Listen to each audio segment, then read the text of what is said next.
Hi guys, welcome. It's a very impromptu live stream. I was actually going to just stay on my other channel, just finished dinner, and I set this live stream. And just so you know, anytime there's a live stream on this channel, all start times are estimates, and last minute issues can always happen in terms of anything from setup to issues with technical stuff. A lot of things can happen when getting ready for a live stream.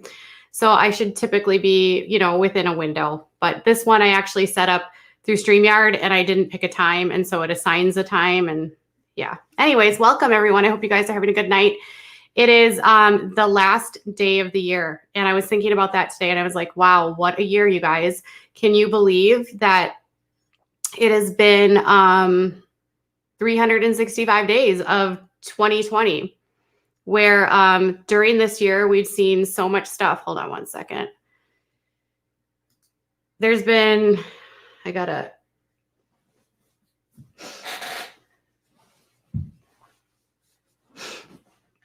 sorry about that. Okay. It's been one of those years where it's just been like nonstop, so much stuff. Happy New Year, everyone. I was thinking about how this year has gone for so many people, how so many people's lives have changed. So many people have gone through big changes in their lives in terms of having, think about this year. When we started in tough year for everyone, 100%. Hold on one second.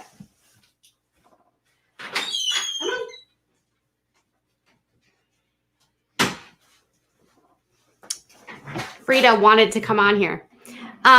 So yeah, it's been a tough year for a lot of people. There's a lot of people that are out of work. There's a lot of people that have, had their entire lives be shifted because of what's going on. I think when I think about when January 2020 happened, I don't think any of us had any idea that we would spend the bulk of our year in lockdown. I don't know how many of you have had a free life, but our lives have been pretty much at home since March of 2020, when we were, when they closed off stuff in Minnesota, and it really hasn't changed a whole lot for us.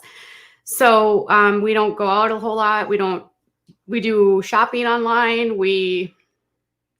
It's a very weird way of life. No holidays. We only saw my parents briefly.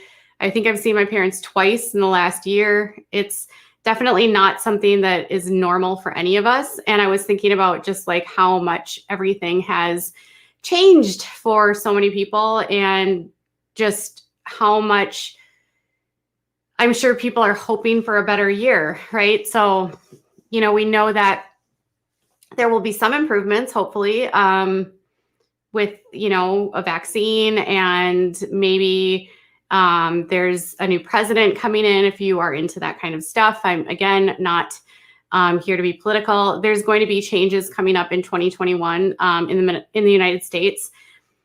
So it's just weird to sort of look back on everything and be like, what the heck did we do this year? Like, what did we, what were the what was like on, what was covered this year? What did we talk about this year? What were the things that made us really go, and talk about and get going? And, and I think about this channel, and I think about the stories that we covered, and I think about, the things that this channel has, gained in terms of the number of subscribers. Like, oh my goodness. I don't even know how many subscribers I had, maybe 30,000 around January of last year. I don't really know. I know that I had a very big climb, and it happened all very quickly, which obviously has led to me making tons of mistakes on this platform, which, wow, have I looked like an a-hole at times. But you know what? It's also been quite the learning experience, and also been eye-opening to learn how to manage a very public face now. I went from being a writer that was behind the screen, that nobody knew who they were, to suddenly propelled to people knowing everything about me, understanding what it's like to be a public figure, even though my platform is not huge, it's, you know, there's a lot of eyes on me right now. And so it's just, you know, navigating all of that. But what's been amazing with this channel has been the amount of fun that we've had and the amount of stories that we've told. And 36,000 in January. You tracked it. Okay, so 100,000 growth. Got it. Thank you, Patty. You know, there was people that came here because of, you know, Myka, or it was the Duggars, or whatever it was, whether it was my 90-day fiance recaps or just being silly or goofy or whatever. It's been fun to see this channel grow and really become this place of fun, right? And I've at times gotten off track, used this platform in a way that, in terms of like bringing my personal drama to this channel, which now I don't do because we do that over on my other channel if I want to talk about things. And I was thinking about sort of like the stories. And when I look back at my videos, just on my page, if I can go back into my videos and see like what the first story of 2021 was for me.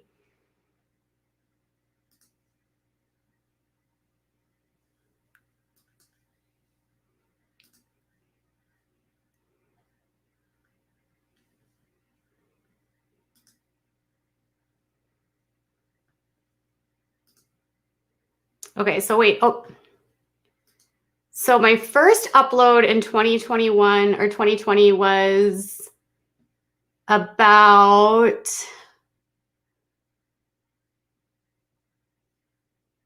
Farrah Abraham doing TikTok. How funny is that? It was called Farrah Abraham Unrecognizable and Offbeat and Cringy TikTok Video. When she and Sophia were doing some sort of song together. This channel has grown really quickly. I know it did. It really did. Hanny, thank you for becoming a member. And thank you, Nfolded, for becoming a member. So that video, we looked at her dancing, maybe? I don't even know. And then, you know, one of my biggest videos, some of my biggest videos this year were either about the Duggars or Myka Stauffer. And I think like the Myka Stauffer obviously was one of the biggest stories that sort of took over YouTube in terms of scandals, because of the magnitude of just what happened with that. And there's been so many scandals since, and there's been so much drama since. I've become a story for some channels. I'm understanding what that feels like now. And, you know, it's interesting, like the Myka Stauffer, of all the stories I covered this year, I do think the Myka story was probably the most, that was a hard story, you guys. Like that was a tough story to cover. There was so many dynamics to that story. There was so much underlying, like, it was such a complex story. I remember when I was sitting down with New York Magazine and we were talking, you know, about why was this story so big? Like, what was it about this story that everyone was talking about? What was it that made people sort of like latch onto it? And I think there was so many facets of it, right? There was the fact that she had adopted a child from China, the fact that she was a nurse that said that she specifically sought out a child that had special needs, the fact that she claimed that she had the expertise to handle a child that had special needs based on her experience as a nurse, the fact that she utilized her platform to help her pay for and fund her adoption. The Myka staff brought me to your channel. Now I'm a member for life. Thanks. And Nfolded, I'm in your corner, Katie, just so you know. Are you a channel? I don't know who Nfolded is, but I appreciate you being in my corner. I love that. Thank you. And, you know, I remember when I was covering the story, and I was like looking at like her old Instagram accounts, and I was watching a lot of her videos, and, talking to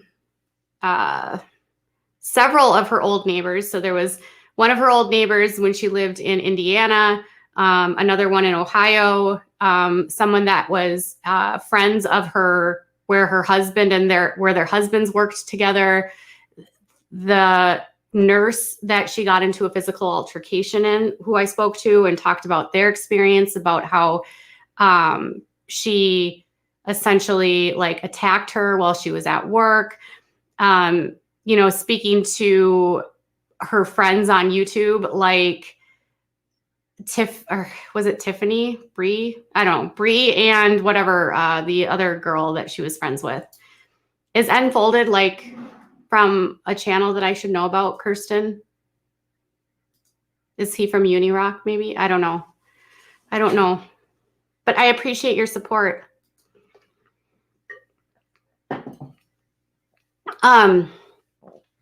From like, I remember like, oh, hi Nasnan. Thank you. You've been around for a very long time, but yes, you have changed your name. I remember when I was talking to her neighbor that lived in, I think it was Indiana. She was talking about how they would go dumpster diving. And so the neighbor said, yeah, she would go dumpster diving and they would like go look for things in the dumpsters and then they would resell it. And then they would have people like lining up and they would sell all this stuff on like Craigslist or whatever. And I remember the neighbor saying, I remember the people in her, like those neighbors saying like, yeah, online she was posting that she was a vegan, but then we would see her, at whatever, Chick-fil-A or wherever, buying food that was meat. And basically like she would be one of her former members or subscribers basically saying, yeah, she used to like be online with me and chatting with me and talking with me on the phone. And then, the next minute saying, yeah, I'm doing a vegan video, but like, I'm not really vegan. And it was just like very eye-opening to me at the levels of sort of deception that can happen in terms of like when you're making content and how easy it is to like start looking at every facet of your life. And that manipulation that happens on this platform, which obviously makes a lot of people feel like every single YouTuber is a liar, every single YouTuber has hypocrisy, every single YouTuber is a bad person or whatever. And and then obviously when, they do the whole like, where is Huxley? And people are concerned because they honestly believe that he is not well or he's been harmed or whatever. And the police actually do a full investigation. They actually locate him and it turned out that he had been adopted by a family. He's safe. He was doing well. They had gone through some sort of channels for the adoption. And then that got us into the conversation about using that rehoming underground of people that were using these Facebook groups to essentially, market the kids that they were adopting. So they were going into these Facebook groups, Adoption from Dissolution, and saying, hey, I've got this child. Do you want them? They were putting them like on a price tag, like in a marketplace. It was all so much for me, talking to people that did the rehoming, basically like moving kids like sort of in this weird underground world because international adoption has so little regulations for the kids once they come here. And once the adoption fails, there's like nothing for, they're just sort of like thrown to the wolves because it's different than domestic adoption where they have the support from typically the agency here and they have services within this, if you do adoption through like social services or through your state, it's so different, right? But with international adoption, the families are sort of like, now you're here, now what, right? So I feel like I learned so much through that process, like just learning about how platforms can be manipulated and how people can learn about SEO and, how James had done such a good job in understanding all of that. And then you start looking from this lens of what is real and what is fake and what am I watching, which versus what I'm not watching. And then you start talking about, are all family channels bad? And then that brought up the idea of, analyzing all these other channels. Like shortly after the Myka story, the whole thing about the 8 passengers thing came out. And where Ruby sent Chad away to a woods therapy center that is very controversial. And then he came back and he said that he lost his bed and he had to sleep like on a beanbag. And that created this whole storm, people thinking that they were doing all of these terrible things to the kids, which ultimately led to a lot of channels getting threatened with lawsuits, like dozens of channels. So that very little remains about that context. And then just looking at all of these other channels and like whether or not, I think it opened up this broader conversation about the safety of children on YouTube and child exploitation and, what can people do to stop what happened to Huxley. And I still think there is a lot of people that somehow think that we need to find Huxley, but I kind of left the story alone for the most part, because once the police report came out, it was clear that there was mistakes made by the Stauffers. It was clear that they were in over their head. It was clear that they did not have the skill set to deal with Huxley, that he was not getting the proper supervision or care. There was a lot of failures by the parents in ensuring his safety. But, at the end of the day, they didn't charge them with anything.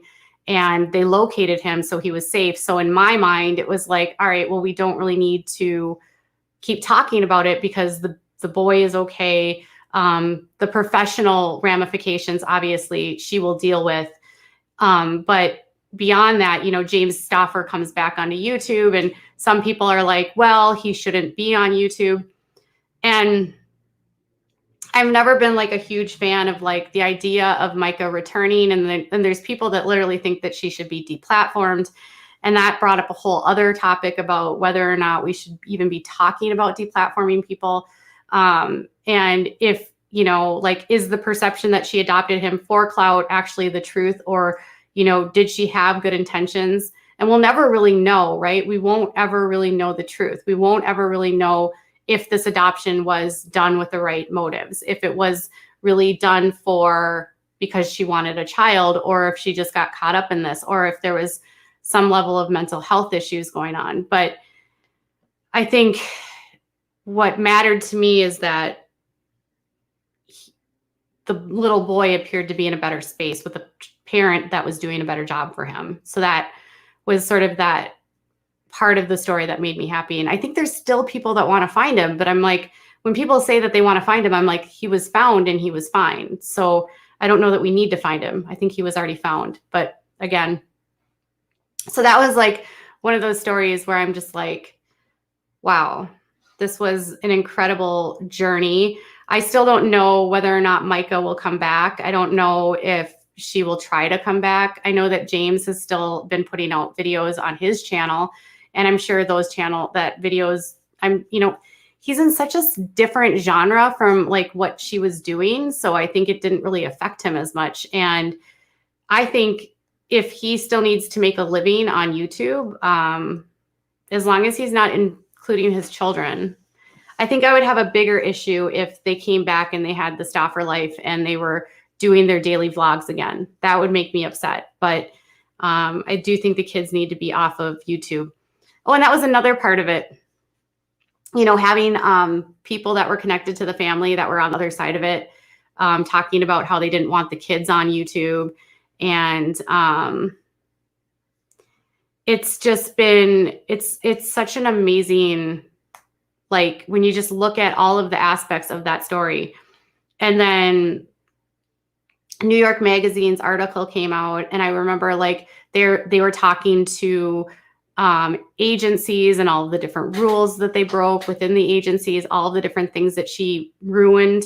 I remember talking to someone actually in the adoption community, and like how her being so public and talking about all aspects of his health was such a violation of his privacy that it actually changed policies in a lot of these agencies. So in one breath, maybe this brought change. It also brought in a lot more topics about international adoption. So that's not a bad thing. And thankfully, the child is safe. And that's what matters. So obviously, I need to sip now.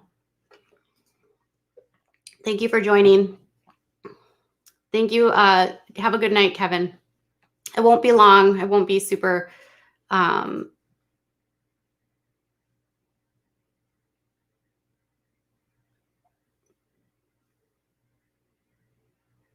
I won't be long in terms of like how I'm on tonight. So I was just thinking like, were there other stories that you guys heard this year? And this other story about hilarious.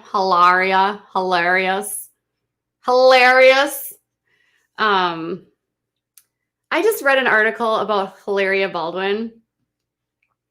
With the Myka stuff, I was touched by a rant you did about not throwing these kids away and how that made you feel he is better off. But you said so many things that made me look at it differently. Yeah. I remember being really angry that she gave up on him. And I remember being angry because as a child of a mom of a child that has, autism as well as medical issues, I was very frustrated, like just what the message was sending to people that, if your child has medical problems, you can just toss them away.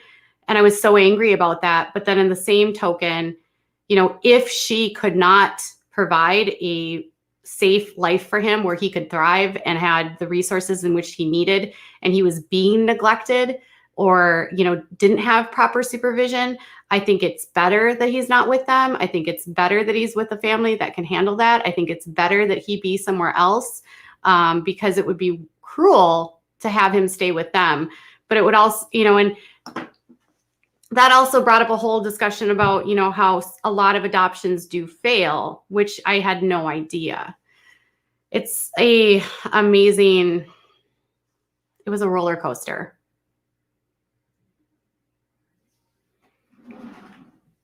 I don't know. We haven't heard anything from her. She hasn't posted anything. She hasn't put anything online. She hasn't really talked about anything. So it's hard to say like what is going on with her in that context. Like, I don't know how the other children are doing. I don't know what's going on with them. I don't know how they're coping. I remember in the police report being really shocked when she said that her daughter or one of the kids was happy that he was gone because she wouldn't get beat up anymore. And I remember reading in the police report just the things that she was accusing him of doing. And I remember getting really angry because some of it was just improper supervision. Like, you cannot leave a child that has that high of needs without someone watching them at all times. Like, they have to have someone with them. And if the child is doing things to harm other children, that's not the fault of the child. It's the fault of the caregiver, who's not managing everything that's going on around them. So that was always my frustration with that aspect of it. And obviously, like we all saw the thumb that was duct taped, and when I read the police report, I remember, they were saying that like he was sucking on his finger so hard that he was blistering. And so they were just trying to protect his finger. And I totally understood that aspect of it because it was like a self-soothing thing. But the duct tape was so wrong. I remember thinking like, oh, this is so terrible. And then her just saying, well, it was just, we should have just bought another thumb guard, but it was $40 or something like that. And I remember getting so outraged thinking about like, you have 2 Range Rovers, a Mercedes Benz. You just bought this humongous house and you're not going to buy another $40 thumb guard for your son. So the duct tape was not to help the blister. It was so that he wouldn't suck the finger raw, basically.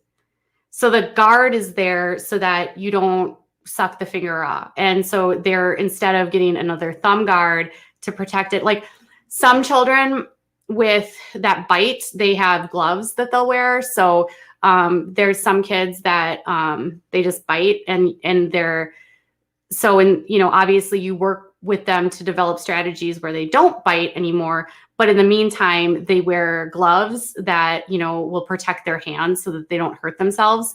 Same thing, like if they're sucking on something, you can put a thumb guard on and then they're sucking on the plastic instead of actually on the finger. So in that aspect, you know, it's, I don't know. But yeah, the thumb part was awful. Yeah, I don't know what the sucking on the thumb would have done to what it would have done on the inside of his mouth. That part I do not know. So what I was thinking about was, let me just.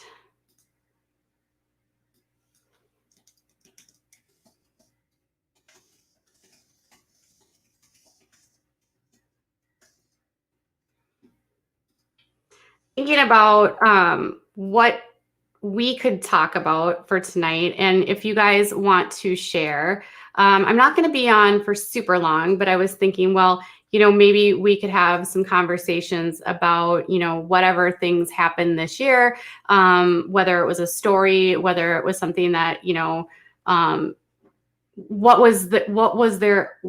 stories were the ones that you sort of like paused at? If it has to do with the Myka story, if it has to do with other things, what was it? So I'm going to allow you to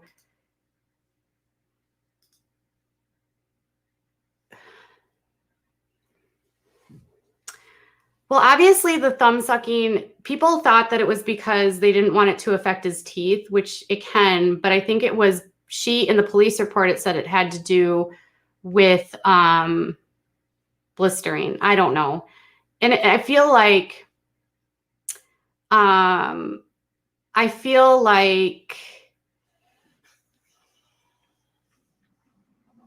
any stories that we talk about, I would just, they have to be like really appropriate. We don't want to go inappropriate. I don't want to have certain topics covered. So anything that we discuss tonight, I want to keep it like PG. So feel free to join if you have something that you want to talk about in terms of like what was covered this year. If you have something to chime in about with the Myka stuff, if there was something else that you saw that happened on the platform, or if there was someone, you know, there was also obviously we saw what happened with Jill Duggar breaking free from her family, coming out and sort of like realizing that what she went through was, you know, finally someone in the Duggar family kind of speaking out about what they went through and screaming loudly as they could that what they experienced wasn't okay. And we cheered her on, and we were so excited that she found her voice. Hi, Farah. Oh, Farah does not want to come on. Okay. There's the link. We cheered on Jill Duggar, obviously, or Jill Dillard. We saw, oh gosh, there was so much. The Platts, teen mom is dwindling. There are things people wouldn't understand that these kids can need, but there's a way to do it humanely, but not stopping them from stimming is not okay. Right. I'm so proud of Jill. I wish her happiness and success. Me too. We had Amy Duggar King on the channel. There was so much that was covered, and I'm amazed constantly, like, at just the overall reach The Amber story was last year, actually. So I don't even consider the Amber Portwood story a 2020 story because it was over in 2019.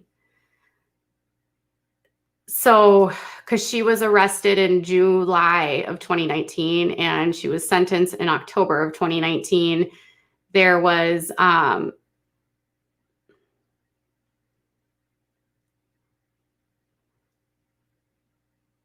2020 turns 21 and we can drink. We're screwed all. Yeah, 2020 turns 21, right? The first stream with Amy was actually, the first video with Amy was not a stream. It was a video that I uploaded, and we actually had to take that down because of somebody. And then we did another stream that was a lot more chill. And then she came back on and we had Daxton with us. Yeah, Amy's a really, really sweet girl, sweet woman. It's been incredible to see, you know, that aspect of, you know, Amy and her mom kind of finding their way and finding their voices. And, you know, I imagine when we think about the Duggars that it would not be easy to have, if you're a family member and you're not in the immediate family, how hard that might be to, especially if you have an NDA where you can't talk about them. And you feel like you know things, but you can't share them. So, and I feel like we've seen a lot. Daxton is her son.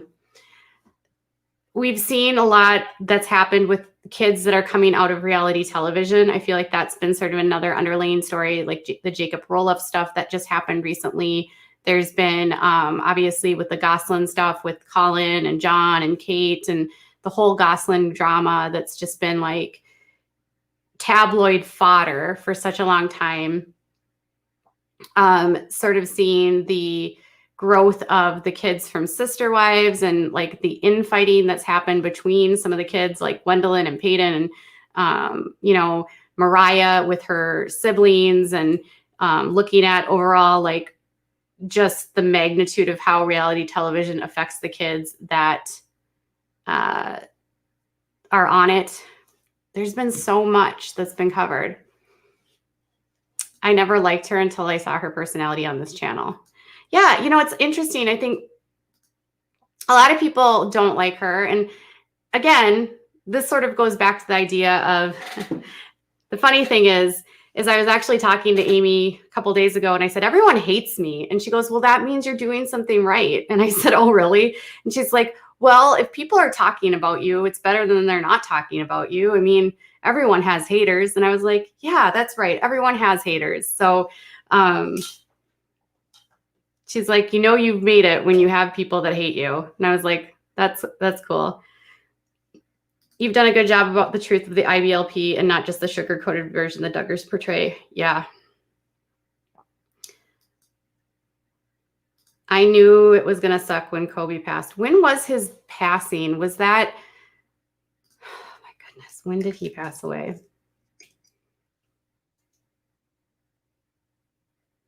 January 26th. So yeah, that was the beginning of the year. Wow. That was unbelievable. Unbelievable, right? That was an unbelievable story. He was like my age, I think. January 26th is when it happened. It says on according to Wikipedia.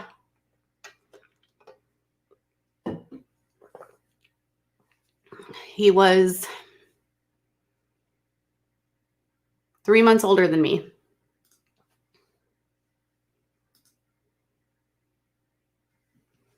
I loved the interview with Amanda Householder. What an amazing, strong woman. Yes, Amanda was incredible, right? Taking her parents down. What's up, ScarJo? Oh, hi. ScarJo? Really? Okay.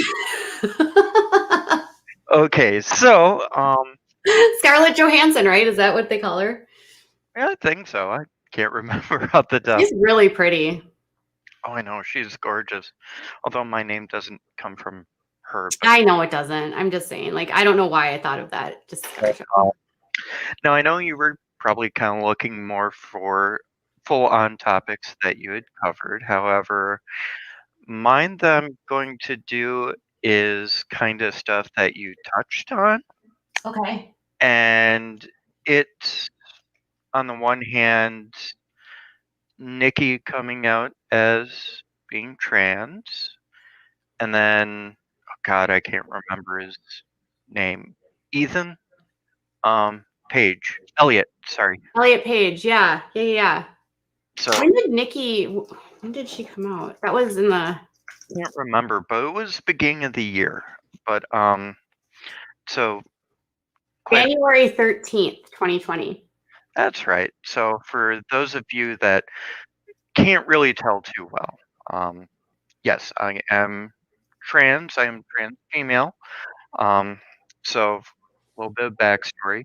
Obviously, I was assigned male at birth, and so when I was growing up, I grew up in small town Wisconsin. Um, now, Katie had the luxury of she grew up in the Twin Cities. It's from everything I've heard, much, much more, you know, accepting over there. If you're in Minneapolis. Right. So Mhm. growing up, my view of what a transgender person was, it I don't like using this term because, but it fit into the stereotype of a dude in a dress. And it's not that person's fault, There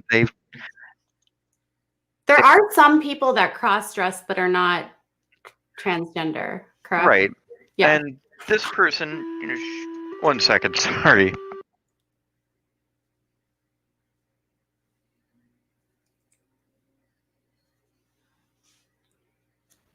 You should make videos out of the haters' videos mocking how they cover you. Oh, I've actually haven't watched very many videos of that. But anyways, go ahead.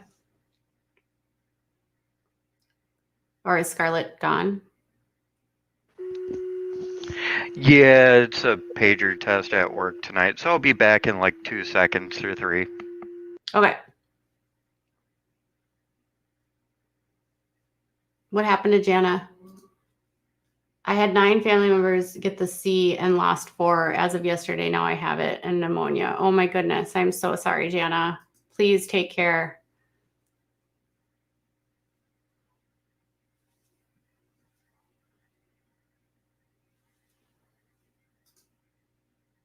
Happy New Year's, Rad Lib girl.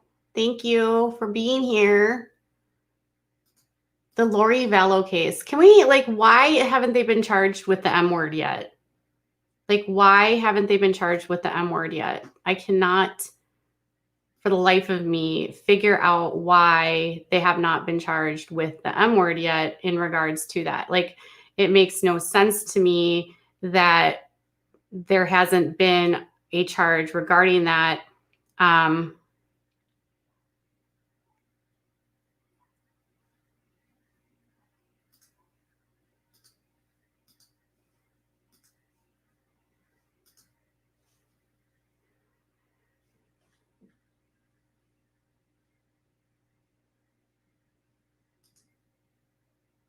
You said this already.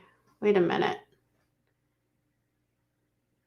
There was a lot of celebrities that were lost in 2020.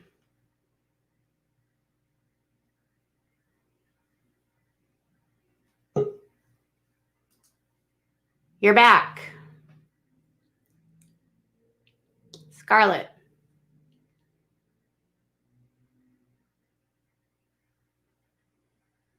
No?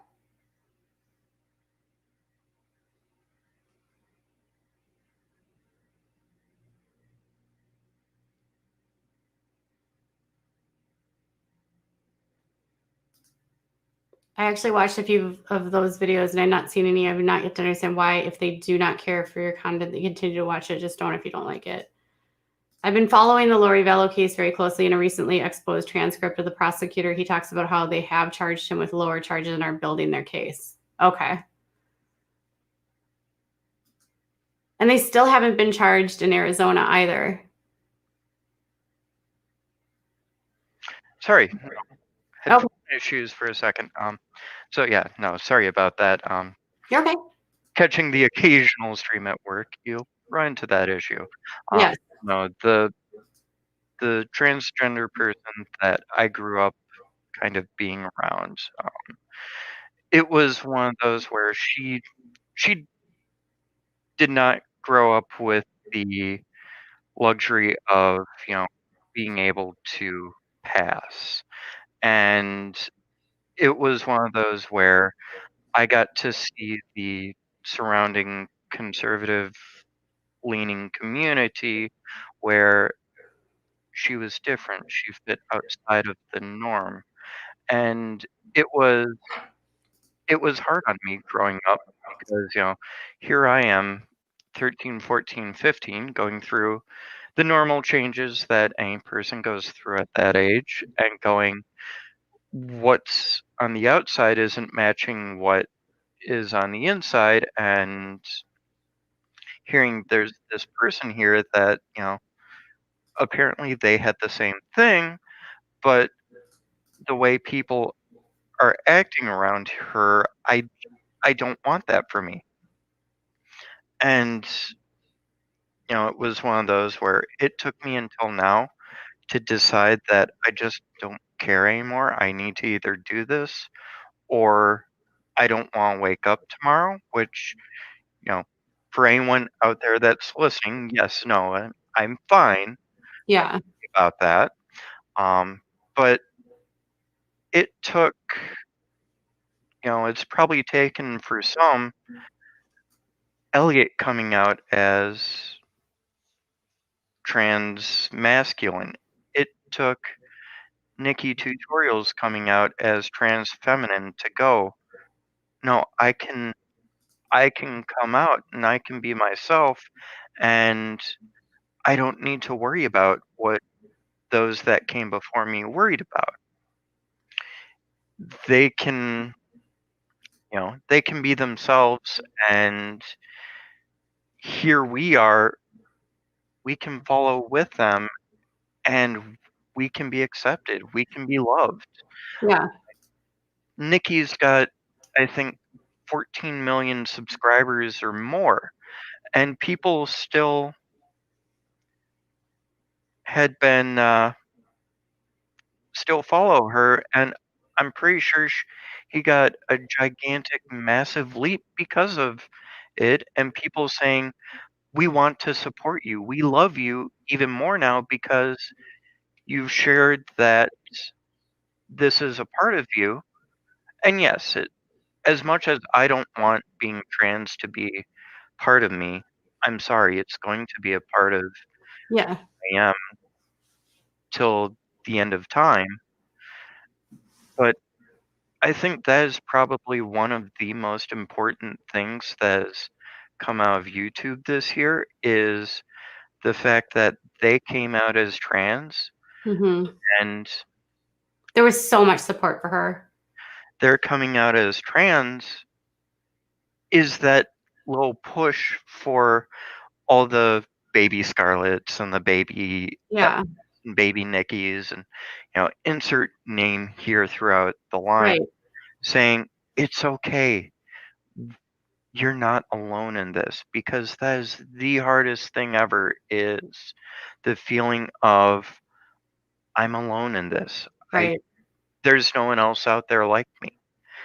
And, for anyone out there who might be trans, who's listening or comes across this, take it from me.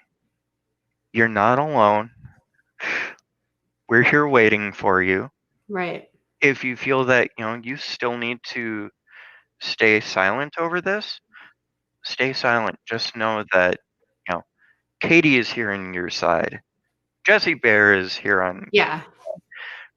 You can also blame Jesse for this or the next thing, I mean, you actually came publicly out on January 1st. Yes, I actually came out publicly on January 1st of this year. So, I mean, We were all very, very proud of you, and we still are. and you all have accepted me in as Scarlett, even though when you first met me, I went by dead name. But, Yeah. you know, I remember how confusing that was initially, because the dead name was your screen name, and then we would always call you Scarlett, and people would be like, what? And I'm like, no, it's Scarlett, okay? yeah. So, I mean, Yeah. like I said, to me, So that is in your probably private life, are you making changes? so my private life. So, like I said, I'm at work.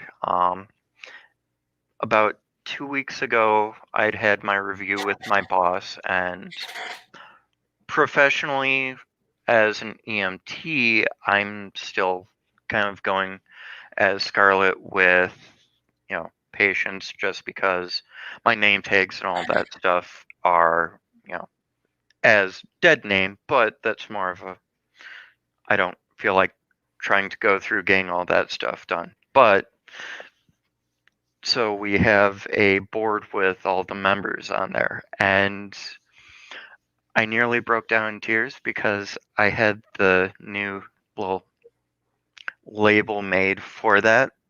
And I've had it for give or take about a year, and it's Scarlett, my last initial, and then my start date as an EMT here. And I got to take my frame out, peel off the old, and that's currently sitting in the garbage can. And I got to put my who I am on there, and now it's up. I So, love that. Yay! meanwhile, I'm sitting here tearing up. So, I mean, like, Aw, I I am guess in this case, too. we can blame Katie for this one. Yeah, I'm so happy for you. Did you like have you told your family, obviously? So, I told my two younger sisters. So, I'm the baby of five. My second oldest sister gave me a card. Um, Merry Christmas, Scar, which I told her, hey, Scar is just perfectly fine. First four letters, I mean, she goes by her first three, so it kind of makes sense. But they know my youngest sister, I don't necessarily see her too often. My oldest sister has been going through some medical stuff recently, so that was kind of I'm not necessarily going to kind of put that on her. And the only other is my brother, which I have not told just yet because he is autism spectrum, and it's kind of a question of how difficult will it be for him type deal. But I understand. there's going to come that day where it's going to be okay. Hey, you two, this is for you to know now. Does your mom know? Yes, my mother actually knew. I told her, I think October of last year, and I gave her the thing that I had the ability to give her. I told her that, yes, to everyone else, I want to be Scarlett, but you knew me for 9 months prior to anyone else. I'm okay if you keep using my dead name, which some people they might not understand, but it comes from my father because He passed away. he passed away. When he was growing up, he was known by one name, and it's not like he was named Robert and his family called him Bob thing. It was his name was one thing, but his family, other than his mother, referred to him as something completely and totally different. Like it was night and day difference. And he always gave his mother that exception. So I'm passing that on to my mother too. So in your And dad's obviously, as Katie had said, my father is passed away, so technically I don't necessarily need to worry about him and go into religion and all that, which we're going to avoid. But yeah, so. Yeah, and you have your dark day with his accident, and we respect that. And Yep, which, I mean, that's coming up, isn't it? It's going to be in 8 months that will be 10 years. Okay, sorry. I never know when it is. It's all right. I mean, it's one of those where even I have to stop and take a thought as to when it is for a second. So. Well, we're so proud of you, and like we've always loved you here, and we're always love you now. Well, I would certainly hope so, because who else is going to give you all that salt that you need to do those beautiful little introductory videos? So.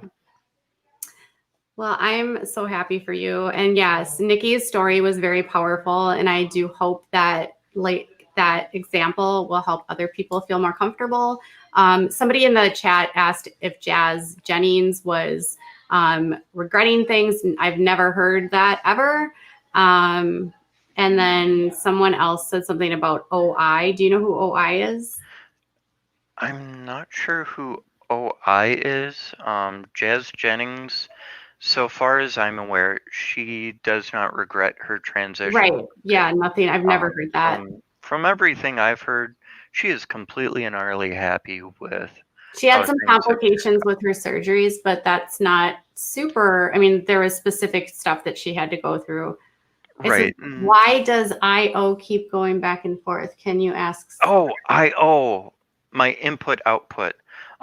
So the thing with that is, and this is a little bit of explanation between or about my profession, is I'm an EMT. I'm currently at work, and you think about pagers being the 1980s, early 90s. Fire EMS, we still carry around pagers. So at night they do a pager test. Due to just primary hiding stuff, I don't necessarily put out, especially on YouTube, where I live, because there are still enough people that are your XYZ stuff like that I want to try and hide that. So that's part of the reason why. And if you're referring to the fact that the S on the screen plus it keeps popping up and down, that is that's just saying that, hey, I'm speaking type deal. Yeah. But yeah, that's why. And then I can't remember who the other person is. I think it's Chaz Bono, if memory serves. I know he was a big one for the transmasculine community, which that was years ago, but it was always one of those where I never felt like I had, for the trans female community, that was completely wide open. So yeah, that's part of my thing. So it's important to have people that like have a public platform that you can. I feel like that's almost with anything that you're going through. It's like when you see someone that has a public platform that looks like you, it can make you feel less alone, and hey, there's someone else out there that's like me, and they're going through what I'm going through. And I feel like the more people share those stories, the better it is, and it helps people that might be going through the what's going on with me, trying to because from what I understand, some people they know, and then other people it's just like this, just why don't I feel right kind of thing. Like, what is identifying that feeling? Right. And that's unfortunately, a lot of people. That was me for the first little bit until I found out about, as I stated earlier, the other transgender person in my community, which, I don't interact with her. She is a completely different age range than me. So, it's one of those things where it's also the issue of you need your specific community, and Yeah. I didn't get to fall into that until going to technical college Yeah. for all of my stuff, and then finding out about the LGBT center, and then even with that, it still took 10, 12 years other than the, you know, coming across, okay, this is a term for how I feel from online. So, Yeah. So one of I feel like it's, every person goes through something differently. Like my cousin is transgender, and it was like this process where at first it was, I'm a lesbian. And then it was like, okay, like I see that. And then it became, no, I'm Cole, you know? And then when I remember, like, when that happened, I was like, that makes way more sense to me. You know what I mean? Like, I don't know.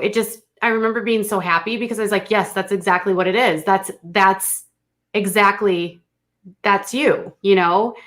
Um, and there's such freedom, and when you have family that will support you and friends that support you, I'm sure it makes everything a whole lot easier, because there's a lot of people that, don't have family support or friend support.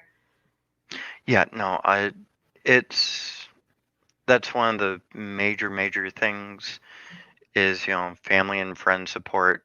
Um, so there's the whole idea that, family is who you decide family is. And sorry, one second. Jana, so did Caitlyn Jenner help or hurt your help help or hurt my cause?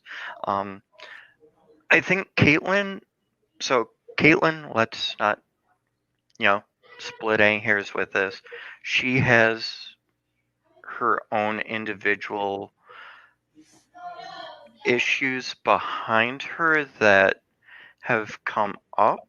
Um, but I do think that in general, it did kind of help to I mean, she bring it did some out of the political shadows, stuff for sure. that was really contradictory to, Right. yeah, And I mean, each, you know, hi, I'm Scarlett. You now know one trans person. You've heard one trans person's story. right. It's like with, and Katie, I'm going to use your son as an example. You hear about Katie's son, you've heard one person's story with autism. You haven't Mhm. heard my brother's, you haven't heard, Right. Huxley's, you haven't heard anyone else's. You've just heard one. Yeah, and I think when we start talking about, does someone speak for you? It's like, that's sort of like a dangerous slope. And if we talk about, like, what are the appropriate questions to ask someone, we don't, just to the audience, we don't ask people where they're at in their transition. We don't ask them what procedures they've had. That's none of our business. We respect their pronouns, we respect their identity, and we just respect them as humans. We don't expect to be given any information beyond what they're comfortable giving us. Right. And I mean, so, no, Jana, you trust me, you can offend me. It's, um, Oh, I I was just, just making that blanket statement to the audience, just in general. Like, yep, no, I feel I'm like just, that's such a common question, is that when someone says that I am transgender, then immediately is like, well, what surgeries have you had? And it's like, really not anyone's business. It doesn't matter. And it's, right. And I do know that in the past, I can't remember who the other YouTuber was, but I do know Blair White and another trans YouTuber had kind of gotten into it, and then I can't remember which way it was, but one had then posted a video later saying, oh my gosh, I didn't realize this, this, and this until they sat down and talked. And it's one of those that even the trans community, there is no hard and fast, hard and fast answers left, right, center. Some of the older trans individuals are going to say, I'm transsexual. Some of the younger ones will say just straight, I'm trans. Right. To some, it's going to be, I'm transgender and it means X, Y, and Z, whereas I feel that transsexual is a term that can still be used and it means, you've done X, Y, and Q. So, it's still one of those where it's like, even within the community itself, we're not necessarily, from my point of view, that, hard and solid, to use religious terminology. I'm a Christian. Well, at that point, you can make the assumption based off of someone saying, I'm Christian, that they are a believer in Christ. Trans is a label that we use to identify us as not necessarily fitting nice and neat into assigned male at birth, identify as male, or assigned female at birth, identify as female. So, Right. Everyone's story, and I've noticed even on YouTube that there's just not even like a cohesive, how I've noticed that there's some people that are not, have no problems showing their pre-transition photos, and like Nikita, and like she shows those photos a lot, and I'm always sort of, whenever I see it, the transition photos, and I don't mean it like her, just whenever I see the photos, like it's like so hard for me, because I know for so many people that's really hard for them to look back. So I'm always like, wait, is that okay? But I'm like, well, I guess if it's okay for her, right? That's what matters. right. And so one of the people that live in my area is trans male, and he constantly refers to his dead name, and we'll share pictures from prior to transition, and it's always been that's his decision. He feels that that is a point in his life that was, me then. I kind of fit with that name, but I didn't really fit onto that name. And Yeah. then this now is me going forward. So, it's up to each trans person, like we've said, it's up to them what they want to share. So, Right.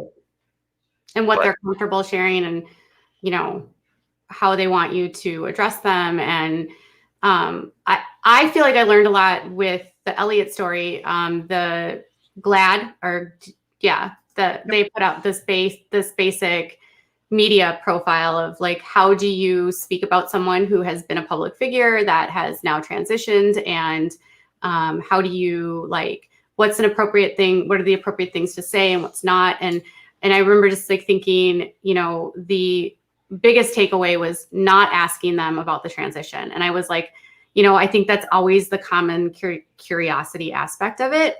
And I just really realized how deeply personal that is. Not that it didn't realize it was deeply personal before that, but when you actually read it from the contextual standpoint of why GLAD says, this is why you don't do these things, and you start to get a better understanding of like how that affects the person. And just like, would you ask other people about their medical procedures? No.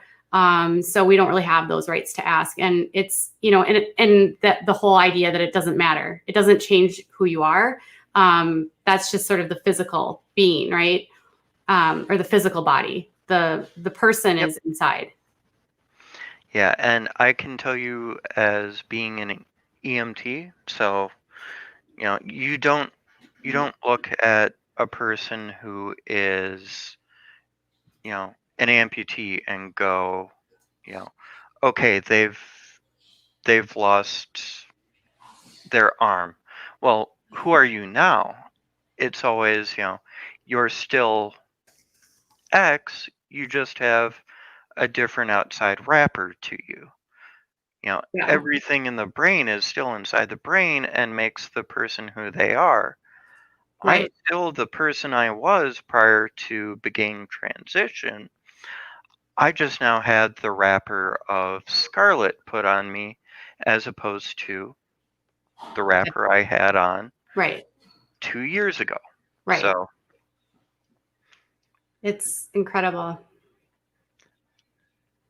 but I will let whoever might be next up to share No, what I am so they're proud of you. What a year for you. What a journey. And I am only more excited to see what 2021 comes for you. We'll see where it takes me for sure. So thanks, Katie. Yep. Love you. Love you too. Bye. Bye.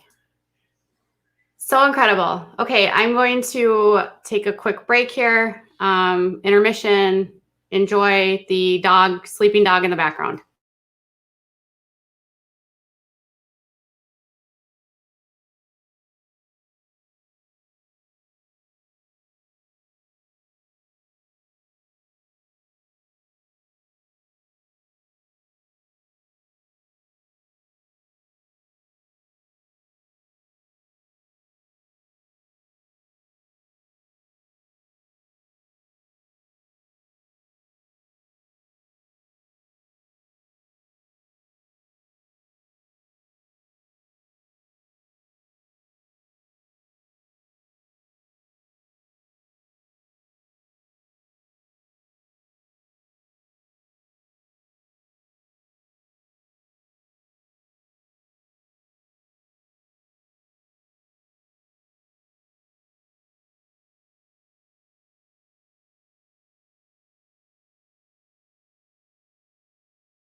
Okay, sorry, I'm back.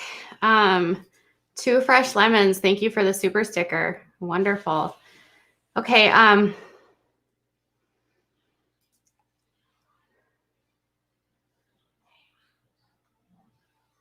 People are people for sure. You liked 2020, but you're antisocial. I do hope that 2020 is better for so many of you.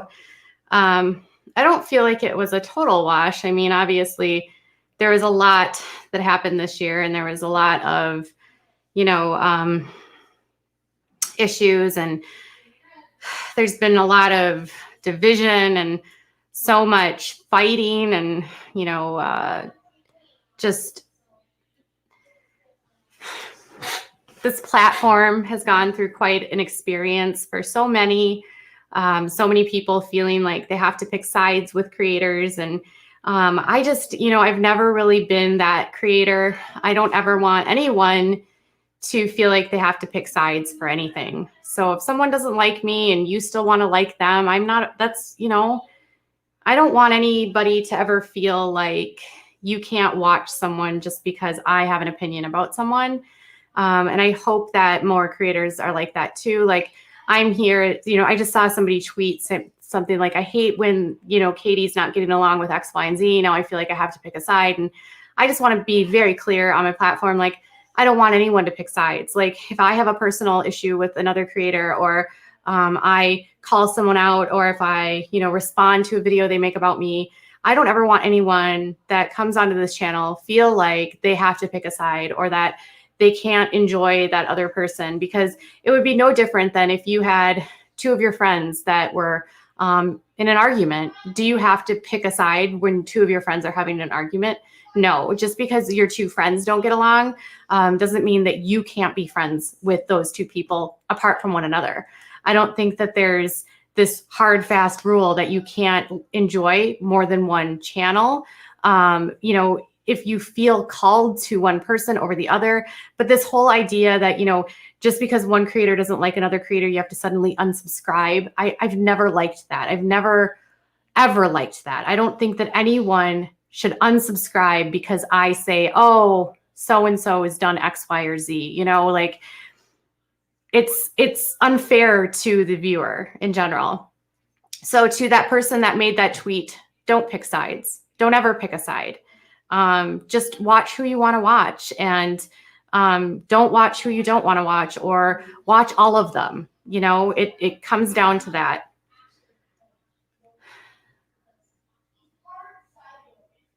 You see,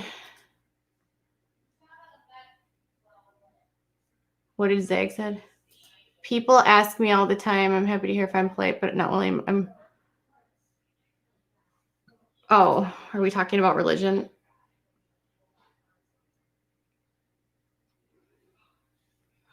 I may have unloaded some stuff somewhere, and I will message later and get the link. Oh, okay. I don't know what's unloaded, what was unloaded, and what was unloaded. I had 3 friends in high school that didn't like each other. I used to decide what I was going to do, tell them they're all welcome, but they had to get along. Don't pick a side unless it's the side of the bed. Exactly.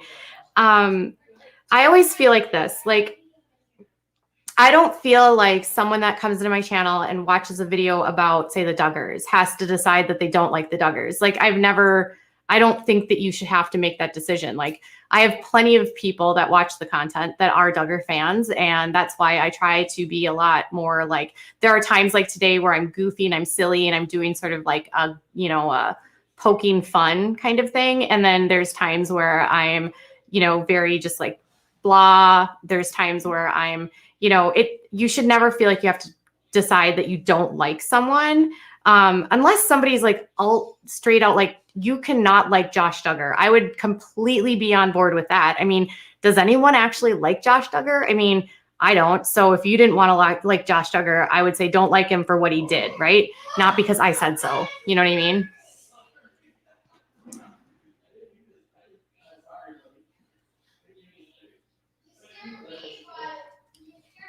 I am also an atheist who happens to respect everyone's right to believe in God as well. So that's another part on this channel is like, well, you only cover the Duggars because you don't like Christians. That's not true at all. I don't like their cult. The IBLP is a cult. I don't like cults in general. I think cults are toxic. I was actually just reading an article that Justin Bieber wants to become a pastor at Hillsong. And I was like, great, a new cult leader.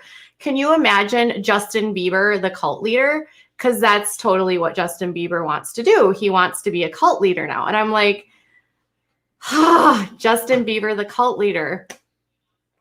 Unbelievable.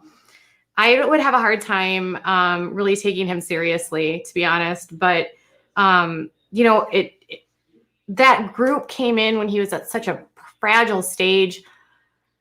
And I have this like really sinking feeling that like he was just used and taken advantage of. And now he's in there and he doesn't know. So, but he's very involved with this church. And I'm like, great. Yeah. Now that's allegedly, that was from like OK Magazine. So take it for what it's worth. I don't know how true it is, but yeah. OK Magazine said that he's trying to be like a low-key, like a pastor there. And now that stuff happened with Carl Lentz, he can maybe be the face of this church, which don't even get me started. So if anyone else is interested, yeah, so I was thinking too about that very big story that happened with Trisha Paytas in regards to when she came out and said that she had, when she said that, or she was trying to say that she had alters and she had DID, and then there was that whole feud with dissociated, and then I fell into that rabbit hole, and apparently there's a whole drama there, and it seems like there's been no part of YouTube that has been without controversy, and every single person goes through it, and you know, just knowing that every single person on this platform deals with some level of criticism, and that is a whole rabbit hole that I was like, didn't even realize existed.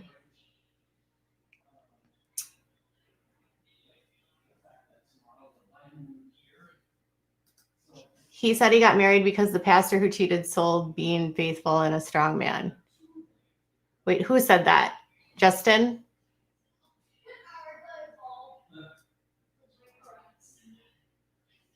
I know that he and Haley were not intimate before they got married. I think they talked about that in an interview. Not that it matters. Whether people decide to be intimate or not intimate does not matter to me. It's the personal choice of the people that are in the relationship.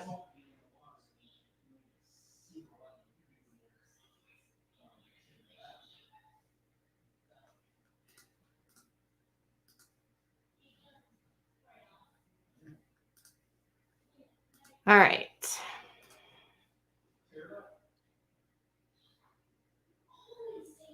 The more we learn, the dumber we realize we are. This is true too.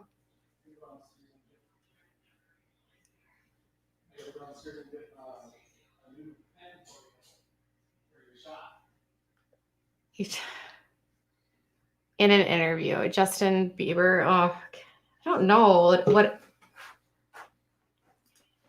what's up, Amy? Hi, Katie. Can you hear me? Yep, I can hear you. Okay. So what I wanted to talk about a little bit was just that current influencers like Jake Paul, Tana Mojo, like they're still out partying, and I think this is such a big problem. Like they've all fled. Okay, I shouldn't say fleed, but you know, didn't they all go to Miami? California. Yeah, they all just went to Miami. They're like, because here I live in California, and here like everything, and especially in LA, everything's shut down, so they wouldn't be able to do anything.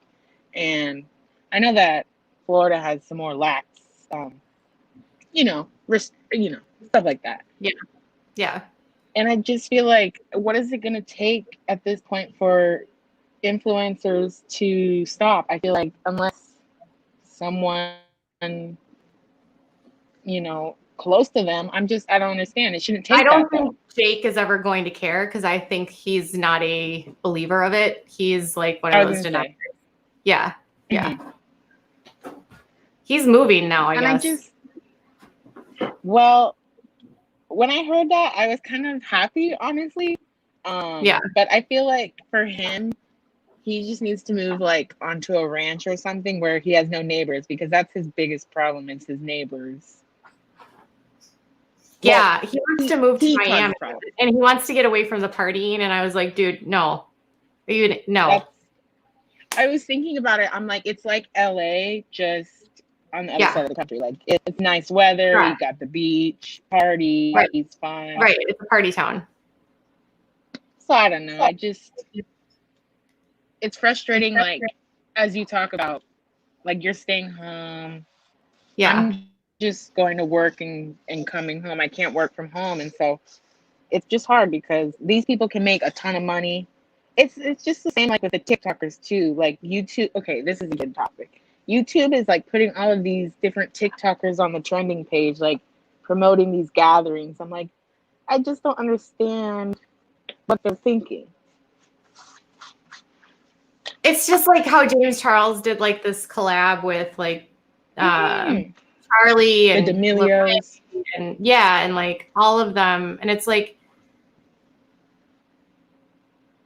Their biggest sorry. I was actually, listen to this. Dr. Drew has COVID and he was like just on Frenemies a couple weeks ago. Yes. Oh my gosh. I just heard about that too. And I guess he was downplaying it for quite some time. Yeah, he said it was like it was only like the flu or basically. And I think, in fairness, I think in the beginning, not everyone understood. And I don't think I don't believe he perpetuated that. Mm-hmm. Yeah, I agree. I think it was like I watched this timeline of him and it was showing like throughout the month his different statements, but yeah. I mean, initially that's what I thought too. I had no idea how serious it was. Well, and it doesn't. Yeah, that's a whole other subject. But of course, no, we didn't know. Yeah. But so. I don't understand the whole like. First off, I don't. Okay, you're 21, 22. That's prime party time, right? Mm-hmm. And it's also prime like I don't really care about anybody else time. So true. Not for everyone, obviously, but some people go through that. And then, I think when you're famous, you don't feel like you have rules that apply to you. And there's really no one stopping you or telling you that what you're doing is wrong. So I think, you just end up sort of like, I don't know. Continuing. Yeah. Right.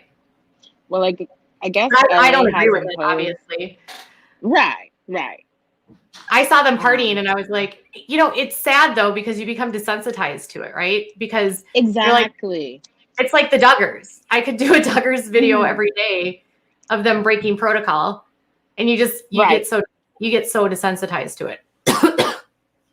It's so true. It's like you can't you can only do it for so long before it just feels like it's going into the void. Right. I mean, so Jake is not on YouTube as much. I mean, not as much as he used to be. Right. And he's been on the trending page though, I guess, a lot this past month or so. Oh, was he on? Like, I know a lot of them came back for December because, obviously ad revenue. Oh, okay. Good point. That kind of stuff. But okay, I don't know. Like, he wants to be like a professional boxer. Right. Well, I want to see him in the ring with someone who's actually professional, not someone on their first. Yeah, because fight. The guy he fought wasn't actually like he was a basketball player. Yeah, he was a basketball player. Right. So. I know, and then he was talking about how Logan might fight Merriweather or something. Yes. I feel like Logan, he's in this weird 50-50 in my mind. Like, sometimes I think, oh, he's doing okay or he's doing something good. Like, maybe he'll say something good on his podcast or whatever, have a Twitter moment. Yeah. He's still like out partying with he's still out partying with his brother, and he's having people on his podcast when they could do Zoom podcast. That's what I don't understand. People could do all of this remotely. There's like no reason they can't still do their jobs. Right. Like, I do appreciate the H3 podcast, like, in that, like, their employees are at home. I just feel like they're showing more of and the people who are there always are wearing masks. Like, they're showing that they care and that they're taking this seriously, but they're also older. Yeah. I feel like you're like in the world of YouTube, you have like the people that are like I feel YouTube is representative of those who support Keemstar or those who support Ethan. I feel like, and that's like the perfect representation of it because they are more, mindful of that. And then you have on the other side, more like the Keemstar side of things. Mm-hmm. So, I would expect Hila and Ethan to be taking that more seriously and be more, just because of their beliefs and everything. So I guess that doesn't really surprise me. All the beefs on YouTube, that was a huge one this year. Oh my gosh. Yeah. A lot. Those two, the content nuke, and those two are still constantly going back and forth. And I've never been a fan of Keemstar, so. I know. Well, yeah, no, same. Exactly. I feel like people think that you have to I don't know. I think a lot of people are afraid to say that, but I'm not going to say that I hate everything about him, but I just don't someone was saying you need to take his advice and go get help. And I'm like, no, I'm not going to take advice from him in regards to mental health because I know that's not who I would go to when it comes to that. And no, but yeah, the Frenemies podcast is obviously one of my, they're on break right now. I know. I've been missing it. I'm excited for them to come back. A lot of people have been on vacation, so I'm ready for content. I know. Me too. Well, there's just not as many people watching YouTube right now because people are just with their families, and that's yeah. I'm just stuck at home, so I was like, well, I'm at home right now, and I'll just be online for a minute, and people can hang out and just chill. Well, and thank you for giving us a space because I'm just here at home alone doing nothing as well. It's just why not? And, yeah. Yeah. Well, thanks for joining. Well, thanks, Katie, and you'll see me in the chat again at some point. So thank you for having me on. Yeah. Bye. Bye. Okay.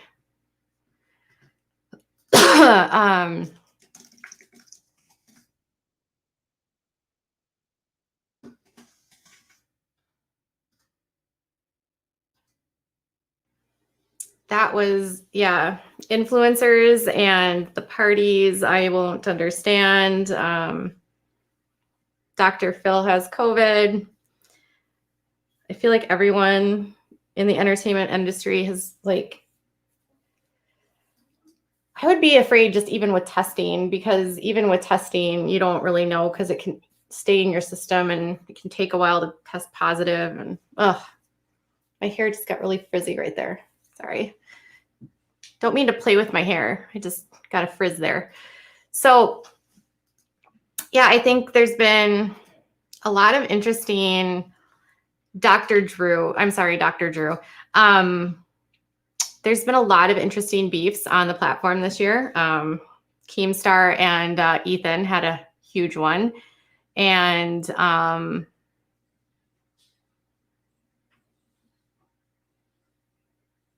Pluto is a planet. I don't think Pluto's a planet anymore, though. Did I say Dr. Phil? Dr. Drew. I meant Dr. Drew. See, I can't even remember the doctors right now. Look at Frida.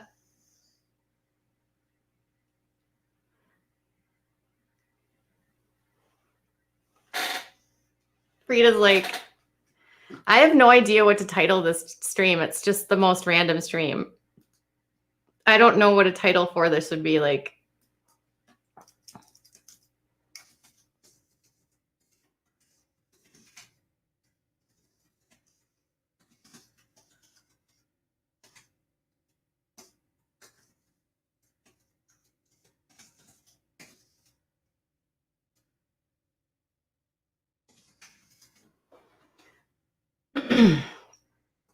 It's one of those years.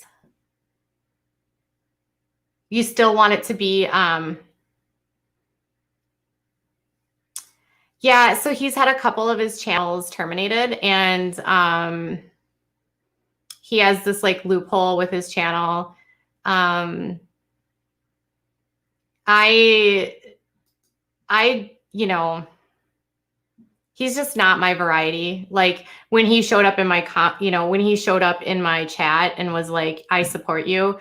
Obviously, you're like, thank you for your support. And then he flipped on me very quickly. And then since has done so many things where he's called me out publicly about various things and says I need to get help. And, I just, I feel like sometimes if I do say anything, then I'm going to get everyone that comes on to hate me because, the people that follow him can be pretty, his stands can be pretty vicious. So I don't support or condone a lot of the things that he says and does. And so when he pulled his support, it was, fine with me. It's whatever.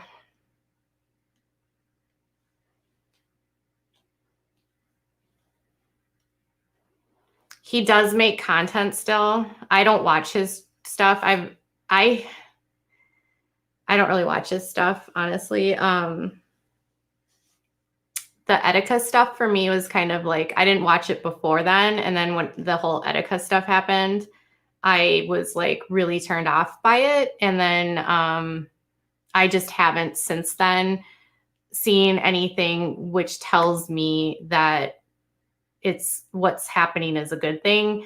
There was this whole thing about he blew this whole Jake Paul thing up, and it was, a whole much to do about nothing, apparently, maybe, I don't know.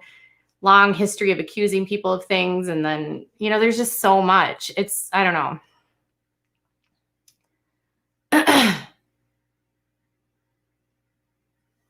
But the irony is that, people feel like, well, if you want to stay out of drama, you can't talk about people. But like, can you not have opinions about people? That's always been my question. Like, you can have an opinion about people and be like, I don't prefer this X, Y, and Z. Like, he's said some very problematic things about mental health. He's said problematic things about women that are victims of SA.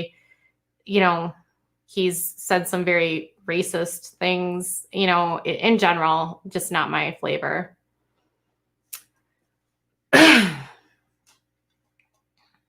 I also don't I don't know. I don't believe in being like the content police either.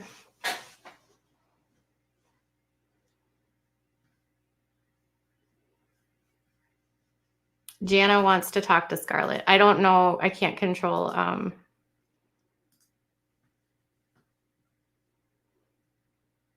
I do know the few times that he did call me out, my Twitter got so bombarded and I got so much spam and hate and just such nasty messages that it's just, I would never I would never want my fans to react like that. I would never want my stands or whatever, to send hate to anyone. I can't imagine just listening to someone and then being like, yes, I hate that person now because of that person. I would never want someone to make that decision. It just, if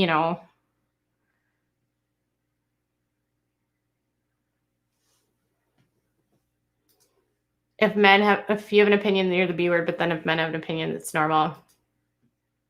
It's not that I can't have an opinion. It's more of the timing. He's just lost close friend in the last day. We can all hit pause on our opinions in those situations. Yeah, I'm very sorry for his, loss. But when someone tells me that I should take his advice, I'm going to say no. and I'm going to say why.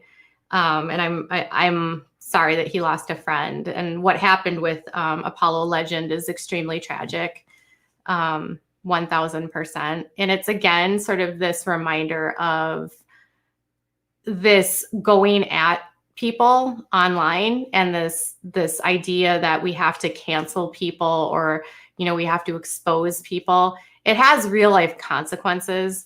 And, you know, talking about people is one thing and providing content is another thing. But when we start talking about like trying to ruin people's careers or, you know, applying false allegations to people, or it's just, it becomes so much, you know, and I've noticed there's pockets of commentary channels that just love to dogpile.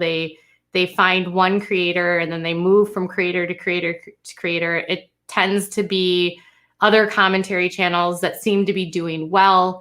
They start a controversy. Everyone in that group starts talking about them. They did this to Deaf Noodles. So, and I have been on the receiving end of that as well. So I just don't think as creators, we should be doing that. I don't think we should be dogpiling. I don't think we should be seeking people out just to kind of bother them or, you know, we're going to go after this person today. It just seems really ridiculous. Like you just build your content with building your content, you know, make your videos, do your videos. I don't know. You don't have to create a story, I guess is what I'm saying. Let the stories happen, right?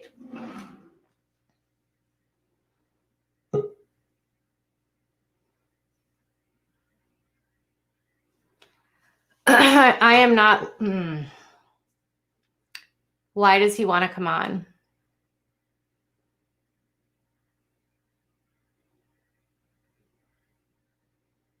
I'm not interested in having a fight.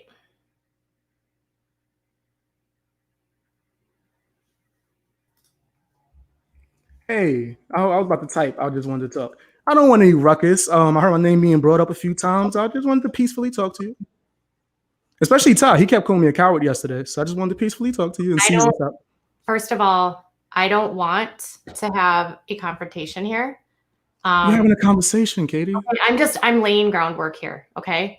If you're going to come on here, I do not want baiting. I don't want accusations. I don't want you to say I'm accusing you of things. I don't want any of that. Yikes, that's a hell of a way to start this game. No, that's what I'm saying. Like for both of us, I don't want either one of us accusing anything. Like these are the ground rules. Like okay, let's have a conversation. There's been a lot of hostility here. You have made 58 videos about me. Katie, you just said that you didn't care about the numbers. Why I'm just saying, like you have made a lot of videos about me. Katie, how many videos have you done about the Duggars though? It doesn't matter. That's what I'm saying. Okay, so move the number away. Let's have an actual conversation. Are you going to throw that out there to try to paint me as something? No, I'm not trying to all the other people you have a plethora of videos. I'm saying my point is you've made a lot of videos of me. You've been very critical of me. You and your fans have made very really rude things about my appearance. I wanted to speak to you about that. When have you ever heard me say something about your chin, Katie? Because you've been telling people that for a day or two. I've never said anything about your chin. What are the edges? All right, so you're gonna avoid that. So have I said something about your chin, Katie? You've been saying that nonstop. Have That's I ever? Because your fans come to me and they say chin and edges. So because a group of people that you don't even know of my fans, because remember, didn't you just get accused of your fan doing something? You said that had nothing to do with you. Okay, so now because a fan said something about your chin, now you're telling people that. Okay, so you didn't say anything about it. Okay, so you did not say anything about my chin. No. What about the edges? I 100% made a comment about your edges, my edges, everyone's edges. I didn't see that as a big deal. Do you understand that I get harassed for that? You get harassed for that? Correct. All right, so Katie, that's what we're doing, we're gonna put out the bag. I have a bunch of screenshots from your supporters saying a bunch of racist things to me. Not calling you one, but are we doing that? No, I'm saying I don't comment about your race. But you did put out a tweet saying that you acknowledged that some of your supporters are prejudiced and do hate people of my color, right? I have that tweet as well. You did acknowledge that though, right? It's a slippery slope. You can't try to pin what a supporter, so-called quote-unquote supporter does. I'm not saying you have talked about edges, correct? Okay, yes, I have talked about edges, and you have talked about me, correct? You've accused me of crimes. You have shared people that accuse me of crimes. Did you not share a video of another creator making a bunch of crazy, heinous accusations? And you've been sitting here for 2 days telling people not to accuse you of stuff, but you supported someone who accused me of something that I did not do. And then once it was revealed, you deleted the tweet. We still have those screenshots. What are you talking about? You don't even acknowledge it. This is the point, Katie. This is why when people I don't know what you're talking I'm about. trying to explain it to you. This is why when people give you criticism, right? Hey, hold up. You always play like, I don't know. I'm trying to tell you. No, you are on my. Hold up. Sorry, go ahead. You are on my channel. I'm muting you right now because you are on my channel. I am giving you the space to talk, but this is not going to be an argument. If you want to be on this channel and have a productive conversation, we can have a productive conversation. But I am not going to listen to you berate me. No, Todd, don't.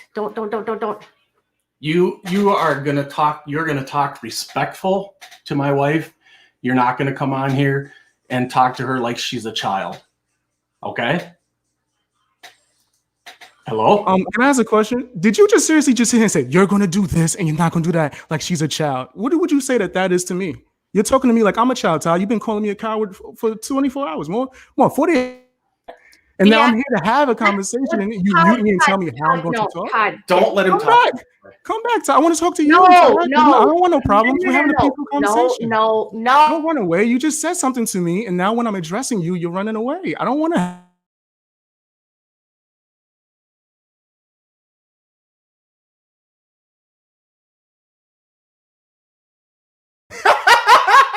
They muted me. Why you keep muting me? I'm calm.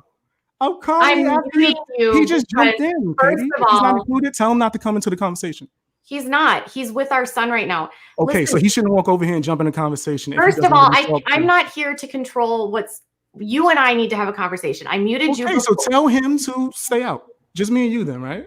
We're the content creators. We're the public figures. No, but he is asking you to be respectful, and I am asking you to be respectful. And he told me like a child. I was being respectful. You are already being very like you're saying I have receipts and I have this and I have that. Like I do, because I have receipts when I say things. You accuse me of things and you have no receipts. I do. So me thinking that I have receipts for everything I'm saying, backing that I'm not lying. You've been accusing me of lying. Why are you here? Because why? Because I've made 2 comments about you and you've made. No, I have no problem with that, Katie. I have no problem. That's another narrative that you keep selling. I've been laughing the entire time. Go ahead, speak about me as much as you want. I don't care. It's not a big deal to me as it is to you. I don't care. I'm saying, like, why are you here? If you don't care, why are you doing 3 videos in 24 hours about it, Katie? I didn't do 3 videos about you. I talked about. I didn't say about me. I said about it. Oh my God! I talked about tons of people. You are not the sole person in my life. I didn't say me. I said it once again. If you say you're not bothered by it, why do you keep making videos about people giving you criticism? And you lump us all in with these people that have been harassing you. You have sent me DMs of some of these content creators telling me to stay away from them because you have paperwork on them. And I have stayed away from them. I haven't taken any information from them. I have publicly told people that what they've done to you is wrong, and yet you include me in this bunch. And tell people I make jokes on you. So when you say all these people are like doxing you, and then directly after that, you include my name, and then also say that I never said you doxed me. I said, and then directly after that, you include my name in this group of people that also have done. Don't put that on me. Nope. I have never accused you of doxing. I didn't say you accused me. You're not listening, and this is the problem. And this is the problem. Is you are again. I'm going to mute you again because you're not even allowing me to speak. You are coming onto my channel and again, not allowing me to speak.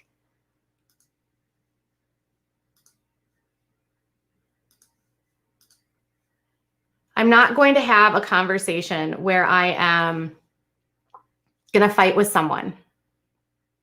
If you're going to come onto my channel, and if you, I do listen, but I'm not going to be berated. I'm not going to be like, he's trying to bait me to say that I said that he doxed me and that he's got screenshots, and he wouldn't even allow me to finish. I'm not. So if if you're having on a channel, Nikki, if you're on a channel, just a quick question. If you're on a channel and someone comes on and they're super rude and they start right off the bat being really combative and accusing you of things, tell me again how you would handle that. What's up? I just want to say that I'm sorry. He got me mad. He knows what he's doing. I don't want to be sorry. Just that he puts you in the thumbnails. Just because he hasn't said the word chin doesn't mean that he hasn't. You know what I mean? You know what I mean? I'm just like, it's sexist to go after your looks consistently. I'm sorry, but it's a problem. He has gone after my looks and he has made thumbnails about my chin.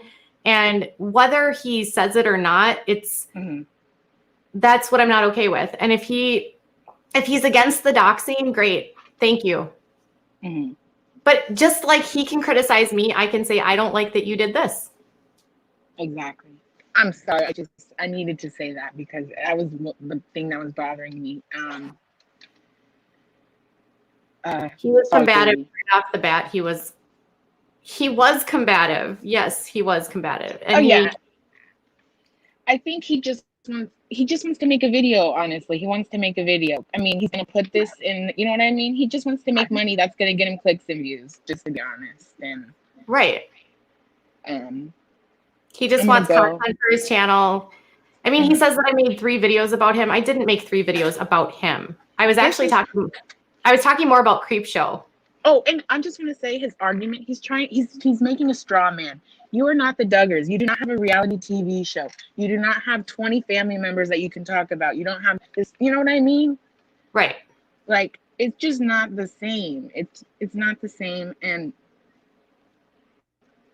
this is the problem. And then he said, oh, well, why are you saying? My reason for bringing up the number of videos is that he's made about me is not because I care about the number of videos. It's like, he has made so many videos about me and I've not responded.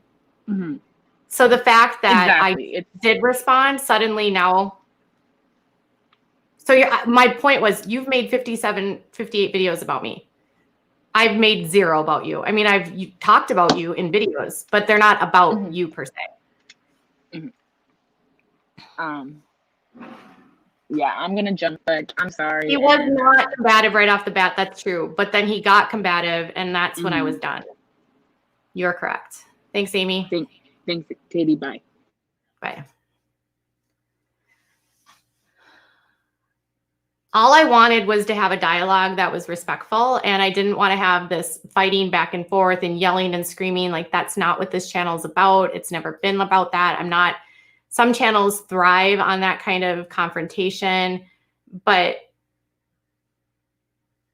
it's not required to differentiate people like this. They're all the same. Comparing Katie's show to the millions of viewers globally as a part of the cult is nowhere remote the same. Tell my husband to go away, and those are fighting words. I'm sorry, Nikki. What did...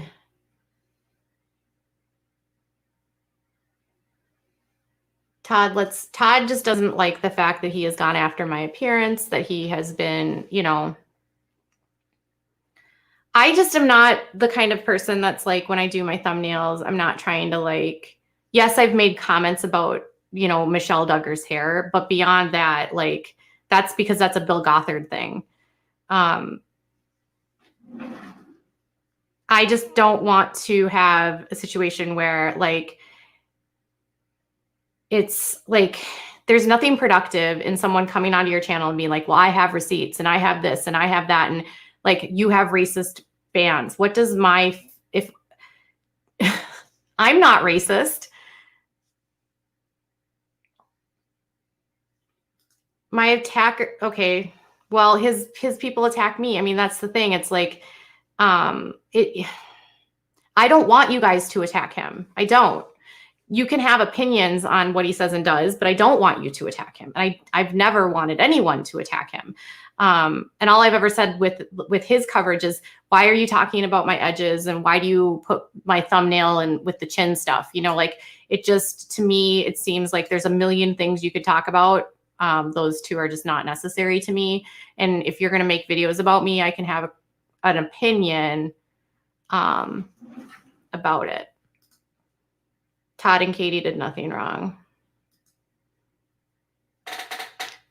Katie talks about the style of Michelle's hair in respects to what it looks like as a cult member, not because of how it makes her look physically. Correct. Because Bill Gothard has this thing with the hair, with the specific curls. So she has curly hair, big bangs. All of that is because of the cult. That is what Bill Gothard likes. That's why they wear those ring curls. You notice that the girls all have very long hair. They don't cut their hair. That's part of the cult. He got pissed because you wanted ground rules. He wanted to come on and lecture you, and he threw a verbal tantrum because you were restricting cruelty.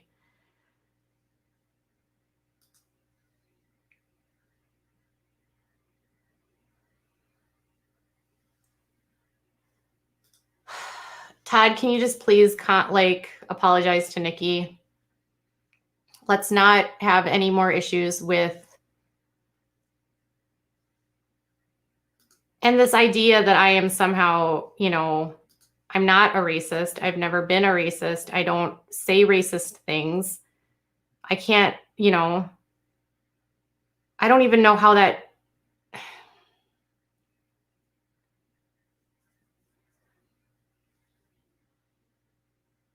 I was like iffy on even adding him to the chat because I knew that that was how it was going to go, because privately he will not speak to me.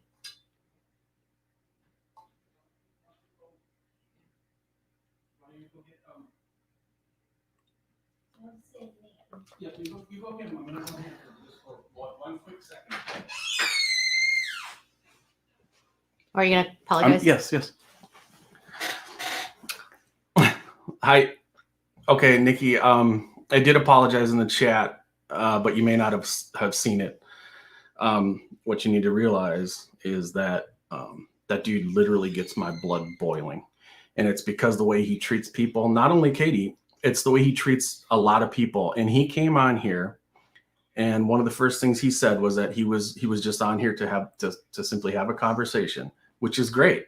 I thought maybe that this was going to be an opportunity for them to maybe you know, clear the air about some stuff or mend some fences, but that wasn't. He came on with an agenda. Okay. Yeah. So, but having said all that, Nikki, I am very sorry for the way that I reacted to you in the chat. It kind of seemed like to me like you were not really listening to reason, but you just wanted to stick up for him. And I thought maybe he sent you here or something, maybe to do that. But I sincerely apologize. Please accept my apology. I did not mean to come at you that way. So, and Vaughn wants to go to bed. Happy New Year, everybody. Okay. Jana, if you want to talk, you can join without having your video on by clicking that link. I don't mind if anyone speaks about me again. My point in bringing up the number of videos he has made about me is that he speaks about me so much that I do have a right to respond to what I see and what I hear. And if I suddenly that makes me like, oh, she talked about me. Well, you've been talking about me for 6 months nonstop.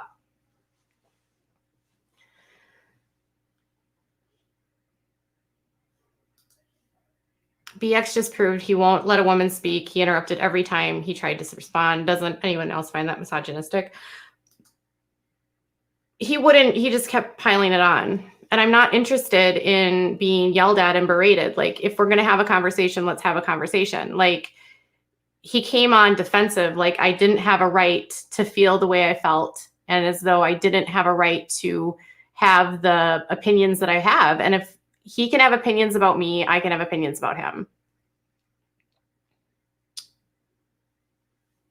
But I don't really want to talk about him because it doesn't matter to me. the way that my human jumped in to defend me tickled your gizzards. Thank you for becoming a member.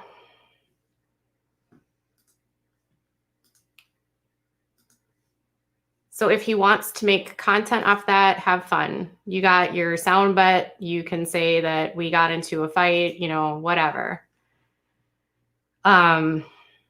If other creators want to come on and have a productive dialogue, hello. Hi, Katie. How are you? Good. Can you turn up your volume? Okay, hold on. Can you hear me? Yeah. Is it really, really low? Yeah. Any better? Yeah. No? Yeah, it's better. Better? Okay. Happy New Year. Happy New Year. Happy New Year to everybody. Happy New Year to you. Okay, listen. I have not followed you that long, to be honest with you. I found you through the long case. And so in saying that, I'm fairly unbiased. Like I'm not a long-term Katie supporter. However, I like you a lot. And I really, really like your content and I really like your show. I came into this as things got really rough for you. And I've been an avid supporter of yours on Twitter. I have been relentlessly targeted on Twitter for supporting you, which is totally fine. I have no problem with that. But it's given me, I've seen what you're going through, and it's crazy. Yeah. You need to stop, in my humble opinion, you need to stop catering to these people. They are having a field day with how kind and sensitive you are, and the fact that you genuinely want to make things better, and you genuinely want to listen to your subs, and you genuinely want to make this a safe place for people to come. And I get that, but they are taking that and they are twisting it, and they are literally standing there laughing at you, trying to please everybody, which is just never going to happen. I don't expect, no, first off, I mean, I totally understand what you're saying. I don't expect to please everyone at all. Maybe that was a bridge too far, but just like, I just feel like you I am a genuinely like diplomatic person. So absolutely. Yeah. And even this even the situation, the reason I asked to call in was the situation with that Nikki was this, like, the same thing. In my opinion, Todd did nothing wrong. Todd has nothing to apologize for. He's standing up for his wife. But you genuinely want her to not walk away from this situation feeling bad. So, you know, here's Todd apologizing, which they're gonna laugh at. Do you know what I mean? Like, I say for 2021, for you as somebody that genuinely cares about you and adores you, take your power back. Take your power back, stand strong, do your thing, and don't worry what people think for a while. Let it go. You're strong enough, Katie. You have a strong enough following and a strong enough, like your character in and of itself to carry this show, to let this ride, let it die down, and bring it, and just you'll ride it through just by being you. I promise you that. No, see, okay, yeah, like I totally, first off, thank you for like having the Leroy. I am not adding you if you are going to be rude. I don't know if this is the same Leroy. Hold on. Hello, are you Leroy from you? Yeah. You are? Yeah, I didn't know that you could add me in that quickly. That was crazy. I'm just here watching a YouTube video. I agree with on, and I've got Leroy. I really agree with what the woman before me said. Everything. I strongly agree with all that. Strongly. What's that? That you are. One second.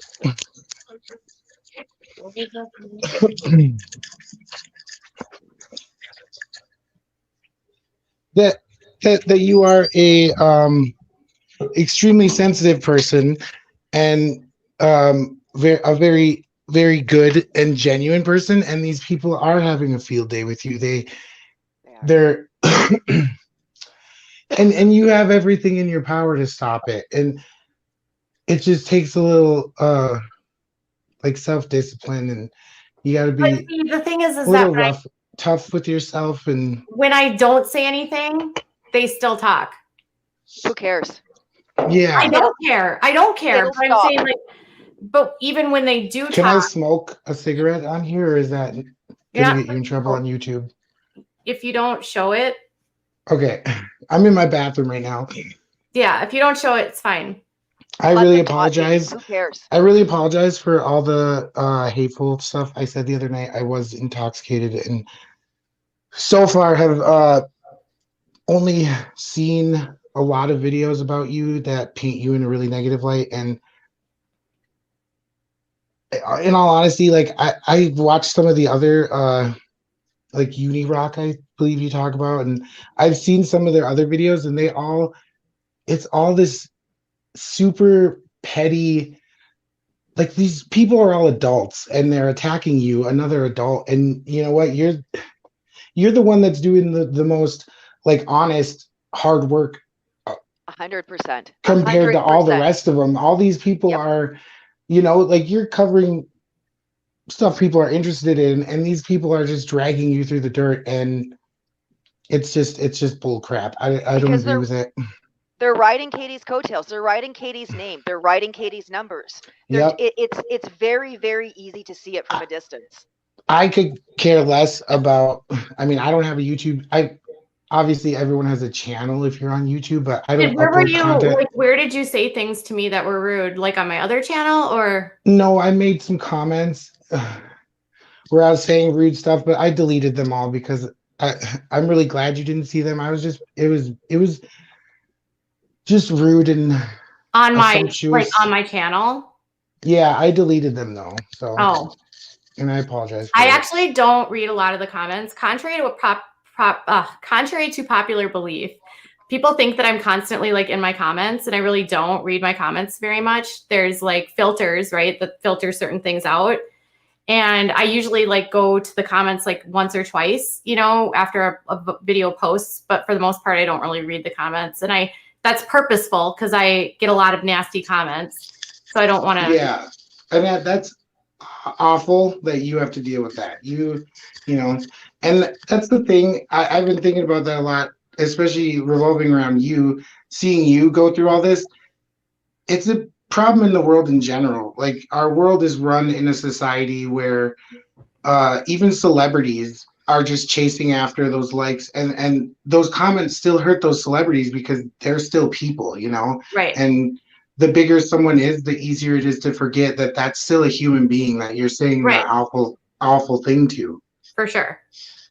And I do understand that. A lot of times I just am like, I don't take it personal. I'm like, But you know, you're only human, and yeah, you can only. I think the stuff biggest that thing for me is not that, and I want to be clear with all of you guys. I'm not worried about people talking about me. And I think there's this idea that I think that I want these people to stop talking about me. That's not true. I don't care if people talk about me. And I understand with this line of work that people will talk about me, right? Right. Any media is good media. Correct. What I would prefer is that this idea that I'm this terrible person be, you know, but I understand that that's what sells, you know, and that's what helps them make views. Like, you're not going to watch a video about me being a nice person. You're going to find the moments where I snap or I stand up for myself or I'm assertive or, you know, I have boundaries, and I have always had boundaries, and I will not, and I agree with you, Hybrid, 1000% on this, is that part of what happened to me this year is I lost myself. I did try to, because I am very diplomatic, and I come from a career where I was 20 years in sales, dealing with, you know, management of people, understanding dynamics and being a peacekeeper. Yep. And trying to mitigate satisfy the customer, right? Yep. But as the channel grows, you can't satisfy everyone. And everyone has opinions, and they have certain things that they want or they don't want. And I think what happened really for more than anything was trying to please so many people and losing what made this place a place that people wanted to come to. Well, I can totally see that. For me, I came to you. I heard about, like, I saw you on Critical K's show, and then I decided to check you out from there. And this was kind of when things started to get. I don't even really know. I think this is when things started to get kind of crazy for you. Yeah. Which piqued my interest in you. So I dug into you further. And to be honest, like, it was very quick for me to see that there was nothing there. There were, like, all these horrible things that they had to say about you. There was zero evidence of, and I did not need to dig long or deep to figure that out. But what it did do was it brought. I thoroughly believe, because I'm proof of it, that it's bringing you more maybe different viewers. I think that you're probably going to have a different viewership when this is all done. Your core might be a bit different. I've lost subscribers. My views are down a lot. I think that'll change. I think the winds will turn. I really do. My views are down like 50% right now, which has been really hard. No doubt. And people keep saying, well, you're buying subscribers. No, what's going on right now is people are watching these videos and they're believing it, and they think that I'm lying about everything. And exactly. So one of the things that a lot of them like to say is, she won't talk to you unless you pay a super chat and you give her money and da-da. I had no idea that you released links like this when you were actually live, and I'm nervous right now. That's okay. I've only previously seen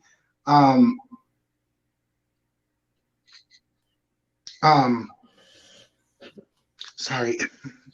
But yeah, I've only previously seen I've never been like watched you live, so I've never been in the chat when you've released the link to do all this. Yeah. And I understand why your comments are turned off, because you don't want the general public just bashing you because if we have comments, if we have chat open right now, it's going to be all these trolls that come in that say you're a liar, you're a criminal, you're a doxer. And at least this way, like, the reason I chose to do camera is because I don't know if you think I'm the other Leroy, because I saw another live that you did where from Unirock. Yep.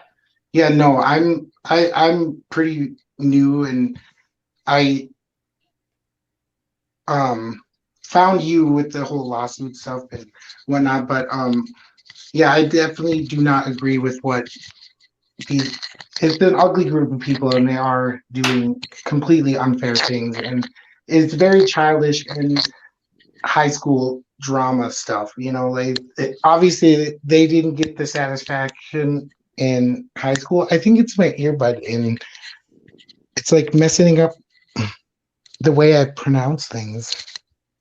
I can hear myself talk. It's kind of like that TalkBack app when you would talk and it would delay it a little bit and it messed you up. Yeah. I think it's easy right now because there's a lot of things that are coming out right now, and a lot of things are being filed that are not, I can't say, you know what I mean? Like, and I think there's a lot of attention on that. And I think, you have one side that's doing a lot of talking and another side that's saying nothing, and that is purposeful. And so we're going to continue to say nothing. And because that's what matters to us, is not this doesn't matter in the grand scheme of things. So it's been hard. It's hard, but I have great support. And I think there's a lot of misconceptions about a lot of things that, one day I'll be able to talk about. But right now I can't. And it's, and then people want answers, and new things come out, and I can't tell you what I know and don't know. I can only, I'll always deny everything. That's basically all I can say. I think the pandemic has led behavior has been ridiculous on YouTube for a long time, but I think the pandemic has made things so much worse. Everyone's a lot of things that one day I'll be able to talk about. Dana, can you turn down your? But right now I can't, and it's and then people want answers, and new things come out, and I can't tell you what I know and don't know. I can only Okay, Jana, can you turn your volume down? Turn your volume off. Off. Yeah, no, probably Or stop don't the watch previous YouTube? YouTube video. Yep, that's Don't what watch- it is. Turn the YouTube video off. Oh, she Yeah. left. Mhm. Okay. Oh. Sorry. Yeah, it did the same thing to me when I joined. The I do YouTube video think- was still playing and it was a little bit behind. I do think panels are a great way, though, to give your audience an opportunity to speak and to feel a part of things, Yeah. and to also get your attention, right? Yeah. And I don't blame you at all for turning comments off, and nobody should. You're not the only creator that does it. Many do it for the very same reason. But I also think, Ethan from H3, his videos, when they premiere, it's always members only. and I also think, really, wow. I also think too that people expect way too much from YouTube creators. Because you're in our phone or in our living room or in whatever so often, I think those boundaries are blurred. People think that you're their friend, genuinely. And I think the pandemic has really hindered that. I think the hard part is people can be, and I don't want to say this rudely, there is this demanded expectation that There is. that you tell me that you want me to do something, and then if I don't do it, there's hell to pay. I will have messages in my DMs, and I stopped responding to DMs because it got to a point that if I didn't respond right away, I was being so nice and responding to people, and then if I didn't respond, then I would get these pages of "you're a nasty human being, I can't believe you didn't respond," and because they feel like a friend has let them down. Absolutely. Yeah. But that right there is where I see you differing from other creators, and that is your kindness. Most creators would not even give that a second glance, and therefore their audience doesn't expect it. But you are so kind and so dedicated to creating this safe, friendly space for your viewers that people are taking advantage of you. Right. That is my point right there. Right there. Right. No, and I do think a part of my problem is that I am, and I've said this repeatedly, is that I'm really open with people, and that I am.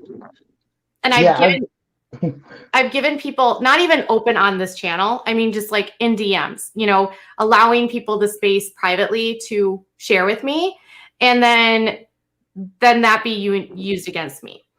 And I'm a very trusting person. I am also the kind of person that my mom has always said I see the best in everyone. Even though I have a channel that does commentary, I've never seen myself as the kind of person that wants to ruin people. I'm more just like, I like to talk about topics.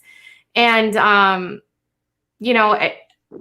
think there's this misconception like, oh, but you like to cancel people and you like to do this and do that. And I'm like, no, I actually don't like to do that kind of stuff. I got a little caught up in that this summer with the Shane story.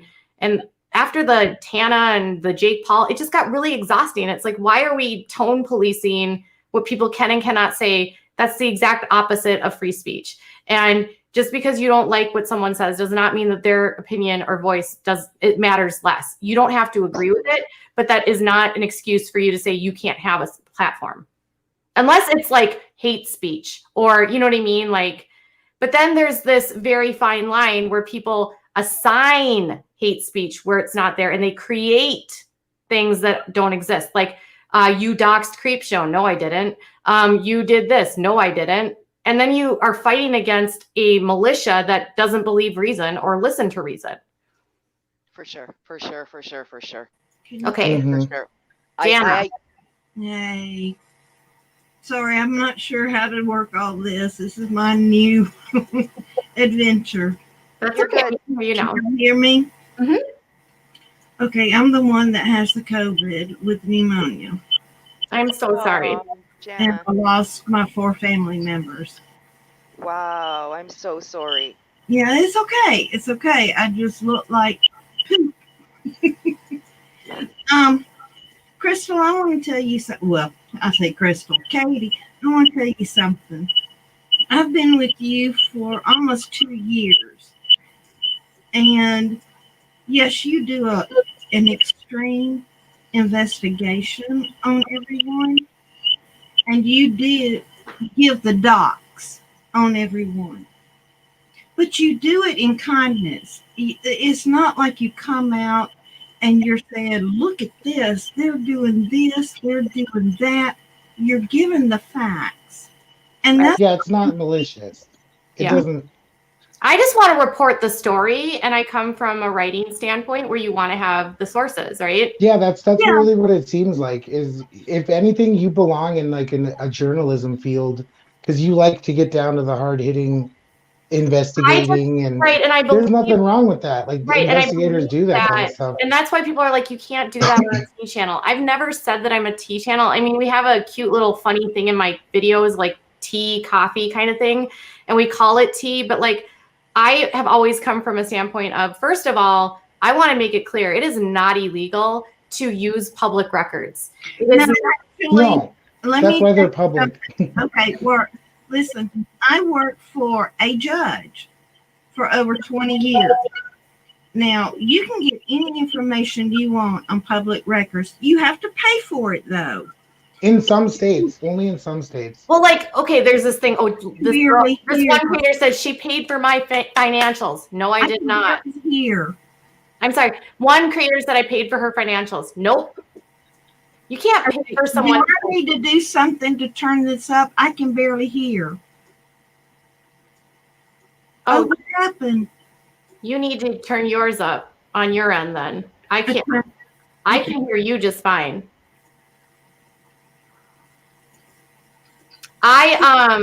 Anyway, Where'd he go?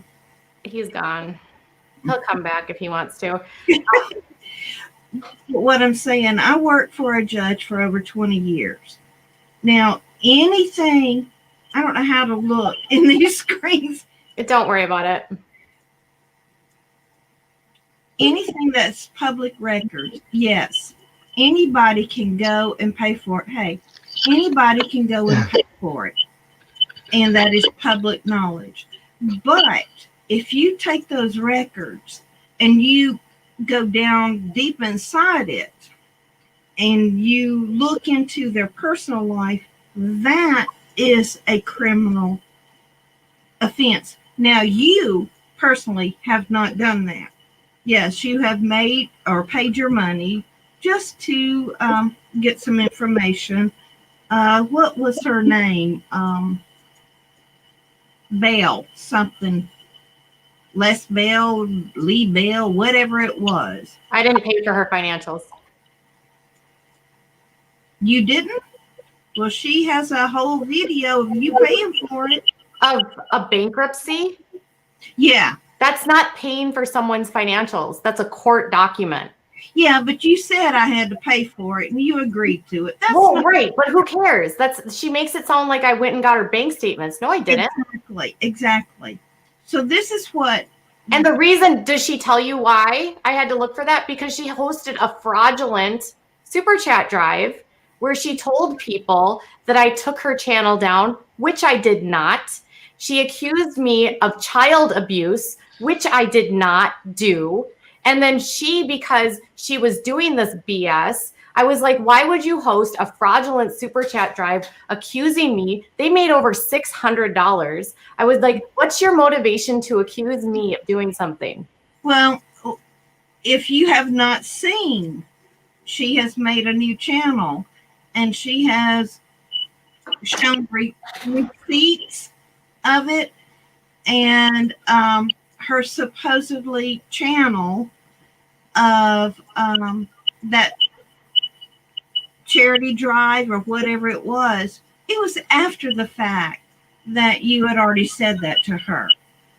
So it's still iffy on how she is trying to portray everything. No, she accused me of child abuse. And then I didn't see that. Yes, she accused me of child abuse. She said on her platform, I have Munchausen's by proxy. What? Yes. Send me that one. The video, she took it down. I have the clips, but it's like, I don't want to talk about her. Do you understand?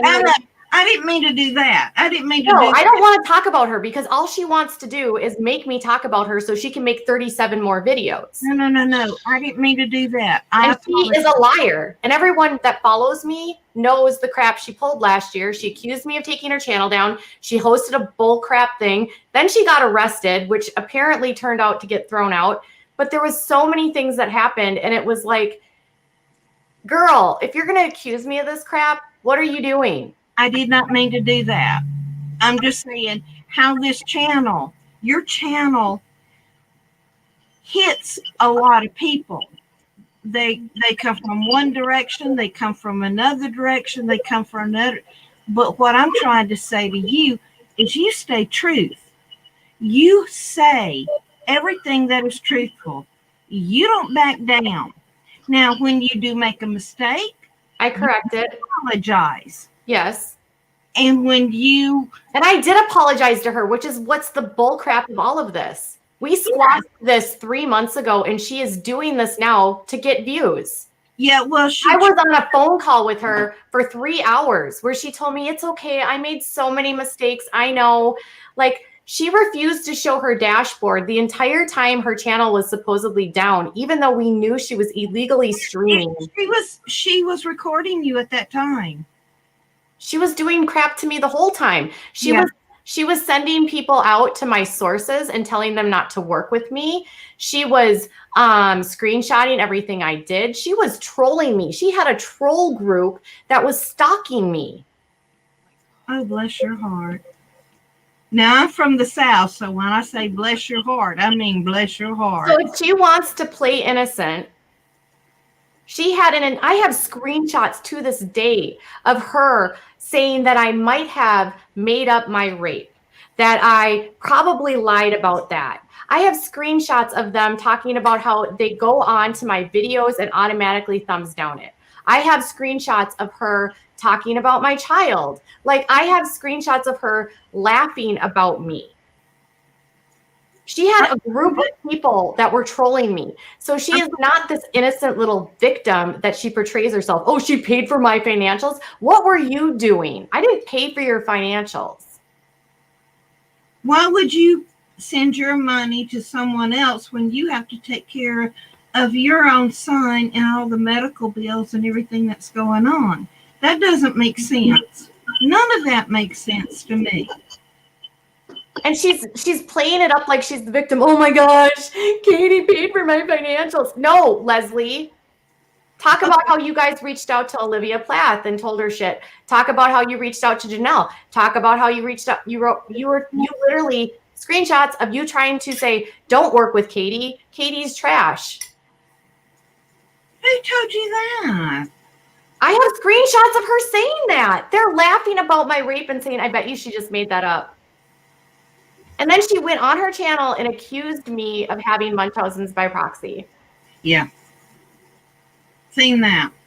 But let me tell you one thing that just happened tonight. I loved your husband coming in. Now, the first time, yeah, but I love he is protecting you. She did have sock accounts. She has so many sock accounts. But I love how your husband came in tonight. Right. When, I can't remember his name now, but I don't want to say the black guy, but the black guy that came in. Oh, please don't. I know. BX. What's his name? BX. The guy that came in tonight and that just tried to take over your channel and tried to berate you. He tried to make a new channel for himself because he hadn't had interaction with you anymore. Right. Do not let this person come back on, because what he has gotten tonight, he will make another video of this. He's trying to berate you. Oh, I don't care if he makes 37 more videos. Hold on a second. Something's not working. We're not hearing each other. In case you guys don't know what Leslie said, I want to show you. Oh. Because she wants to play. Sorry, I didn't mean to bring that up. No, but if she wants to play the victim, let's go. I'm sorry, honey. I didn't mean to do that. Here's Leslie on a live stream. This video was seen by 30,000, 40,000 people. I'm sorry.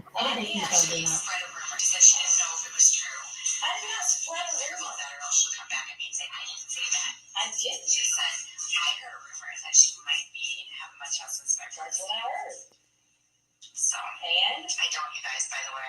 Yes, you freaking do. All right, you guys, I'm gonna go to bed. This felt really good to get off my chest. It was true. I did not spread a zero on that, or else she'll come back at me and say, I need to say that. I did. She said, I heard a rumor that she might be having Munchausen by proxy. That's what I heard. So, and I don't, you guys, by the way. Yes, you freaking do. All right, you guys, I'm gonna go to bed. This felt really good to get off my chest. I have Munchausen's by proxy. She went onto her channel. I'm sorry. You were muted, Jana. Okay. But no, that's what I'm saying. Like, this is what she did. This is what started it. She accused me of child abuse. That video was removed by YouTube. I had nothing to do with that. Don't accuse someone of child abuse. No, I'm not saying that you did. I'm just saying, like you don't get to accuse someone of child abuse and then cry when you go on a 5-hour rant in the middle of the night and you berate me and you have people come on and you're calling me out and you're accusing me of all this crap.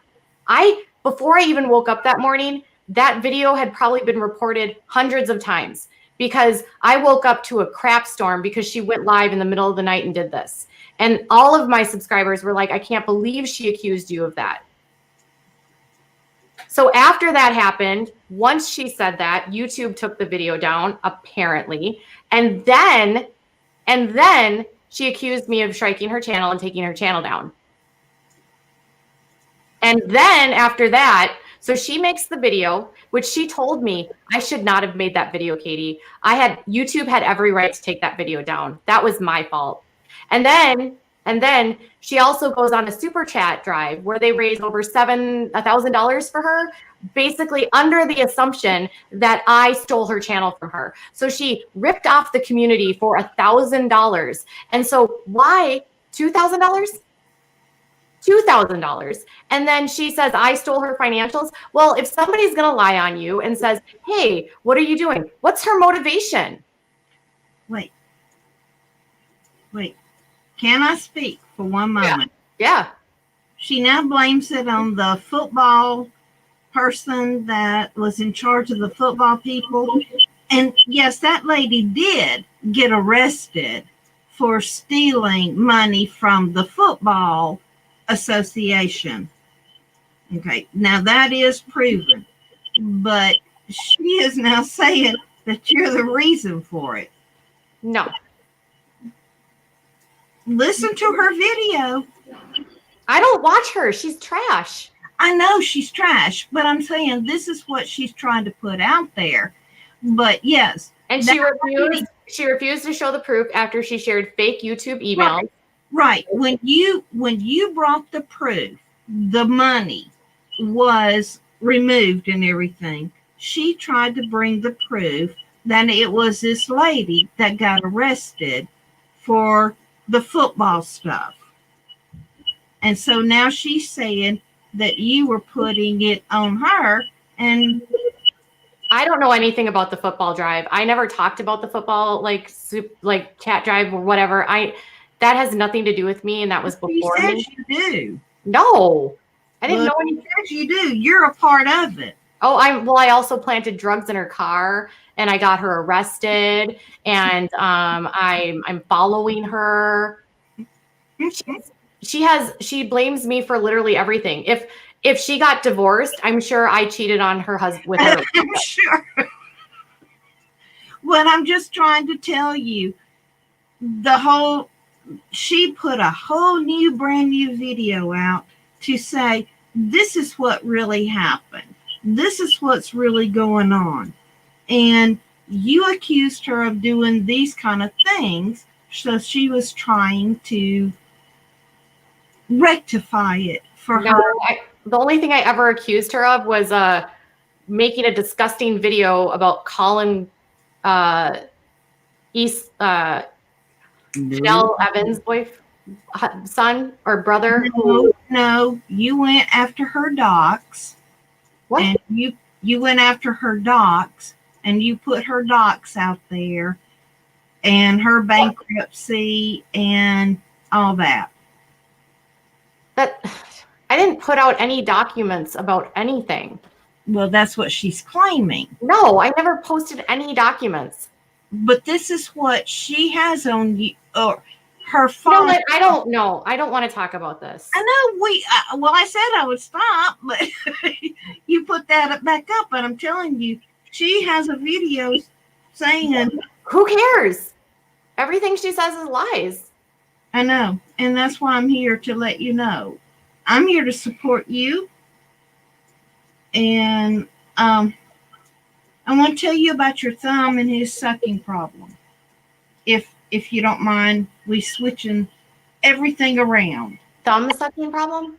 With the blisters, your son. That's not my son. That was Huxley from Myka Stauffer. Oh, okay. I thought it was your son. No. Okay. I apologize. So many of these creators are just disgusting. I don't watch them. All of them are lies. Must be sad to not have your own content to produce. And she refused to show the proof after she shared fake YouTube emails. Correct. And Katie always does thorough research on everything she posts, like a real reporter should do. She also always does the right thing and admits when she's wrong. I find her sincerely reputable. Exactly. May I ask you about Scarlett, please? I can't speak for Scarlett. I'm not asking to speak. I just want to say, can we talk on a different platform? Like, because I have my nephew going through this. Oh, like you want support? Mm-hmm. Yes. And that's why I was just asking those little bit of questions, and I didn't mean to be offensive. No, you're not. No. I wasn't speaking to you about that, Jana. I was just telling the audience as a whole. Yeah. And my family actually just went through this a couple of years ago. And with my cousin, like I said, actually I have two cousins. Well, I guess they're my cousin's children. So my second cousins, first cousins once removed or whatever. Well, can I ask you? Yeah. A female and a male. I have two. Yeah, I have a female. One of my female to male and male to female. But I have two. My male wants to be female. My female wants to be male. And I really want to talk to somebody that can understand this trend. I don't know. And I was just trying to reach out, and I didn't mean to be rude. No, it's fine. You're not rude. I appreciate it. I'm going to see if other people want to join us. So let me just share this. And I appreciate you joining and your support, Jana. Thank you. Oh, I do not want to talk about Leslie. Because nothing that Leslie says is honest. And paying for her financials, like, why are you lying to the community and ripping the community off? Why are you stealing money from the community? Why are you lying that I took your channel down when you know that's not true? Why are you saying I mass reported your video when I have screenshots of you freaking mass reporting my videos? Like, you're not innocent. Stop playing the victim. You know you're not innocent. You know that we both went back and forth. Like, just stop.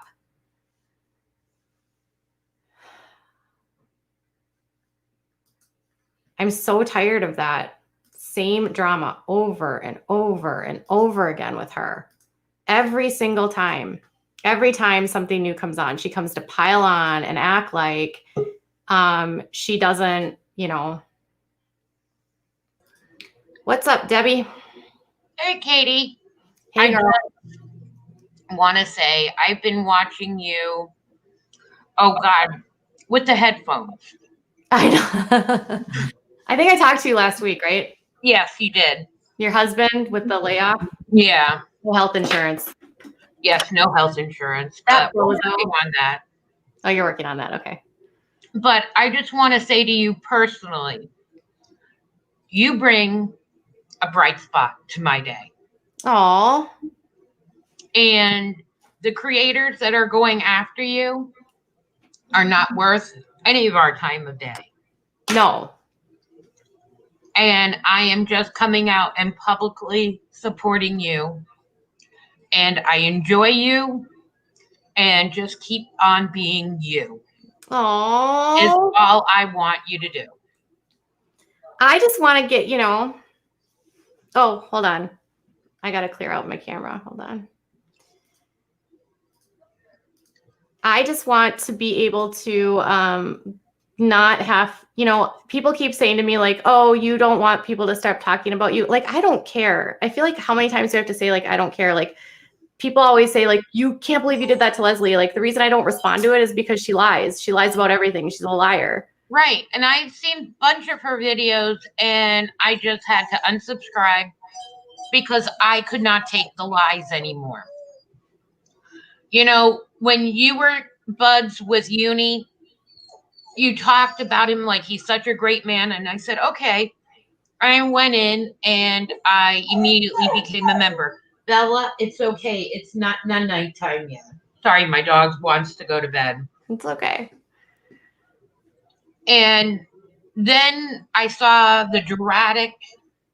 a drastic change in him within 4 days. Yeah. Where he was just totally against you. And I'm like, no, I'm not playing this game anymore. Click. Right. And like what he did was and nobody, like, people keep like saying that he was such a good friend to me. No, that's not what a friend would do. I didn't dox anyone. And he was getting heat from these larger creators for supporting me. And he did not want to take the heat. I literally heard him say that in an admin meeting. He did not want to take the fall for me. And so he needed to create an excuse. And whether he thinks I did that or not, that is irrelevant to me because I didn't dox her and I will never believe it. And it's a fictitious story to make her the victim after I exposed her for hanging out with doxers. Exactly.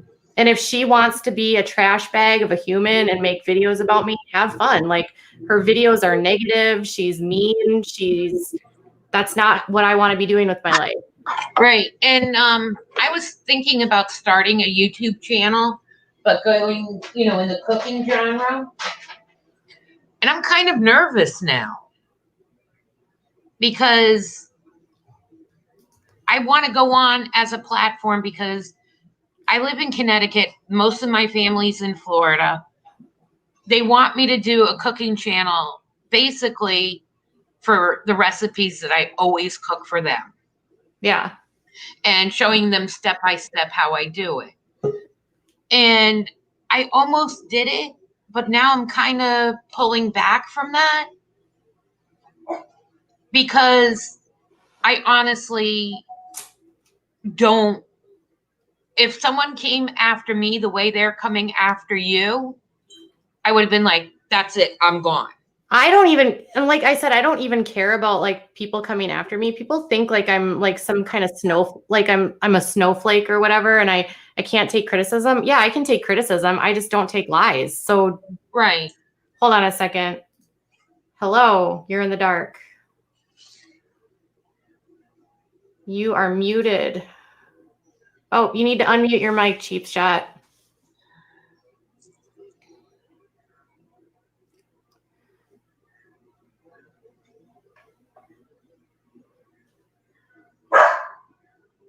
She acts like Little Miss Innocent, and she's not. Hello, cheap shot. Oh. She keeps muting her mic. Well, Katie, I'm going to get off. I just want to wish you a very happy and healthy 2001. You too. 2021. Yeah, 2021, yes. And I am praying that. I know my dog here's your dog, and Frida's now upset. Oh, I'm sorry, Frida. Frida, what did you hear? What do you hear? She heard Bella Boo. No, but I just want to wish you a happy and healthy 2021. And I hope it gets better where you guys can leave the house and everybody is vaccinated and we don't have to worry about Vaughn getting the germ. Yes, thank you. Same to you. Right. Talk to you soon. Can y'all hear me now? Okay. Yes, I can hear you. Oh, awesome. Okay. I lost part of the conversation while I was trying to get on here. It's the first time I ever did it. I don't know how you do this all the time. Yeah, hold on one second. Let me let my dog out. All right. Welcome. Okay. So I guess I missed part of it. I kind of came in halfway through. Is there more stuff going on now? I mean, what is wrong with these people? Oh, we weren't even really talking about it until till BX showed up. We were talking about other things, and then that's just kind of how we ended up on this path. He kind of like, yeah, I can't even. No, I can't even go there. I've heard a lot of people don't like his approach. They don't like that he's really like shameful to women and that he's like critiques women's appearances, and I don't know. He's actually pretty disgusting to listen to, actually, I think, but that's just me. Yeah, my subscribers do not find him amusing. No, I think I watched one video of him and I'm like, I don't even understand it. But I just want to say that I really think you do a great job, and I've been watching you probably since you started. Aww. And I love your content more than anybody else. Oh, thank you. I really do. And just, I'm like honored to be on your show. And I love that you're here. I love so I just want to say that I'm loving doing this again, because I feel like I got so scared of doing these kinds of things because of all of the crap I was getting for such a long time.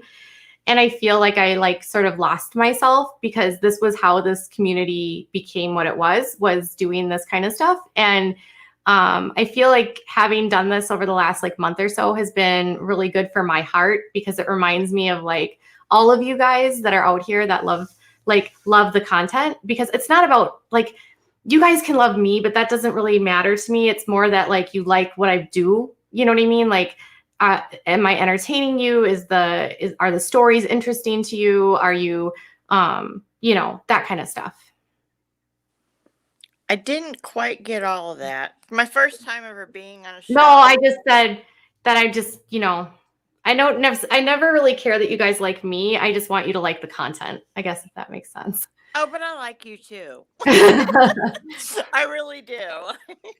And so I came from the writing world, so it's awkward to be like in the front. You know what I mean? Like when you're writing, you're not visible. Mm-hmm. And so when you're in the writing world, you just want people to like the work. And so that's kind of how I think of when I'm doing a video, is like, I just want you to like the content. I don't care if you like me. I just want you to like the story that I'm giving you. Oh, but I do like the content. I especially love the Duggar content. You guys all like the Duggar content.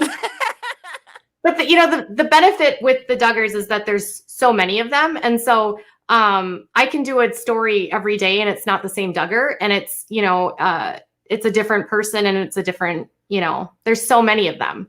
So true. So true. And they're a very dynamic family. And, if you don't like one, there's one that I feel like the benefit with them is that every subscriber might not like an aspect of the family, but they have someone they identify with and that they can like cheer on, or that they support. And that's kind of what I've always wanted. Like, I don't want it to be like, let's hate on the Duggars. I want it to be like, we don't have to support the ideology, but we should certainly support the people. And so, especially the kids. And speaking of that, there was, and I think I had sent you on a couple live streams about a particular religious sect that was in Hammond, Indiana. The Hammond Hiles Anderson. What's the group called? Hiles Anderson. It's a Baptist. Kind of similar to the Duggars. Okay. Pretty much own the whole town. Do they have like a? It's a big rabbit hole that's been going on for years. I wouldn't surprise me, because there's a lot of like IBLP independent. Is it Independent Baptist? They actually had ties to that girls' home that was in Indiana. Hephzibah House? Yeah. The Okay, yeah. That would be IBLP then. Yeah. The what? That's like part of the IBLP and it's the Independent Fundamentalist Baptists. I didn't get all that. The Independent Fundamentalist Baptists. It's what? Independent Fundamentalist Baptist.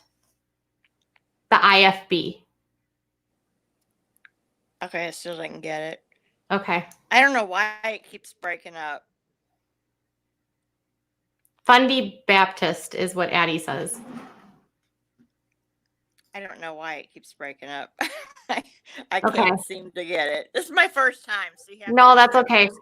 If we're having sound issues though, I'm going to let you go because it just creates a really awkward experience. Nothing personal.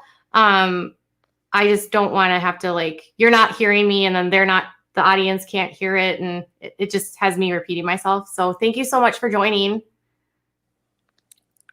I think maybe I should leave and come back in because for some reason I'm just not having a good connection. Okay. All right. She couldn't hear me.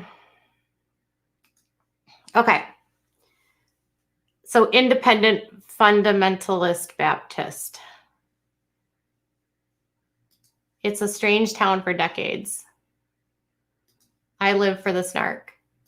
I'm loving doing these little intros. They've been really fun. The Kim Plath one today with the candy was one of my favorites. And then oh my God. So you guys, what's funny is I had to find a book that for my prop for the Duggars video. And it's hilarious because this is the book that I covered up. This is for the intro. And because I was being Michelle Duggar and she had to she has to take notes for her kids. But it's hilarious because this is the book. It's Dracula.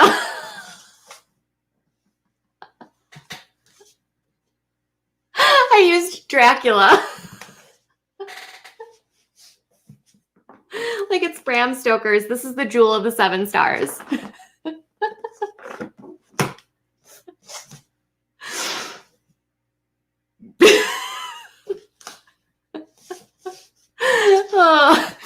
So I was like, I need a prop. I'm like running around my house and my husband's like, what are you doing? Like, I need a prop. I gotta be Michelle Duggar with my book. So then I went and got paint tape and posted it over it so that it didn't say Bram Stoker's, Dracula. All right. Anyways. All right. Oh my gosh.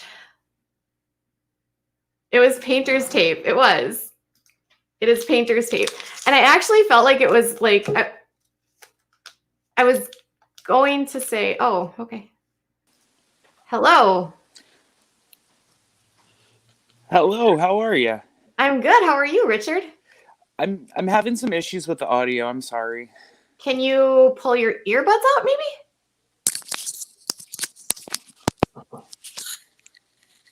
Can you hear? No. Can you take your earbuds out? Can you hear better that way and pull out? And then take it out so you can hear maybe that way? Yeah, the audio is acting a little not fun. Ah.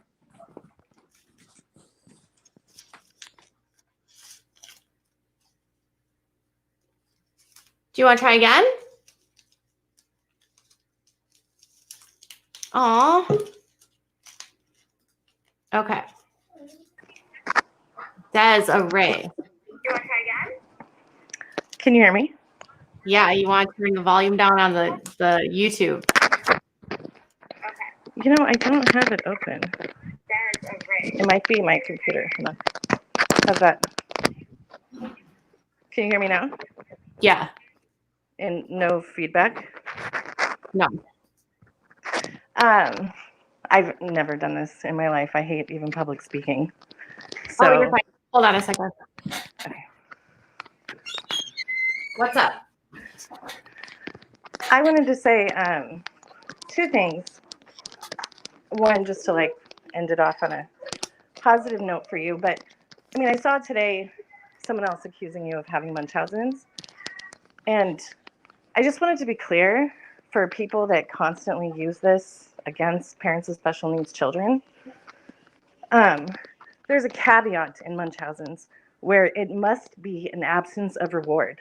So what that means is you believe that this person is sick when they are not sick. And that has nothing to do with GoFundMes or talking about your child.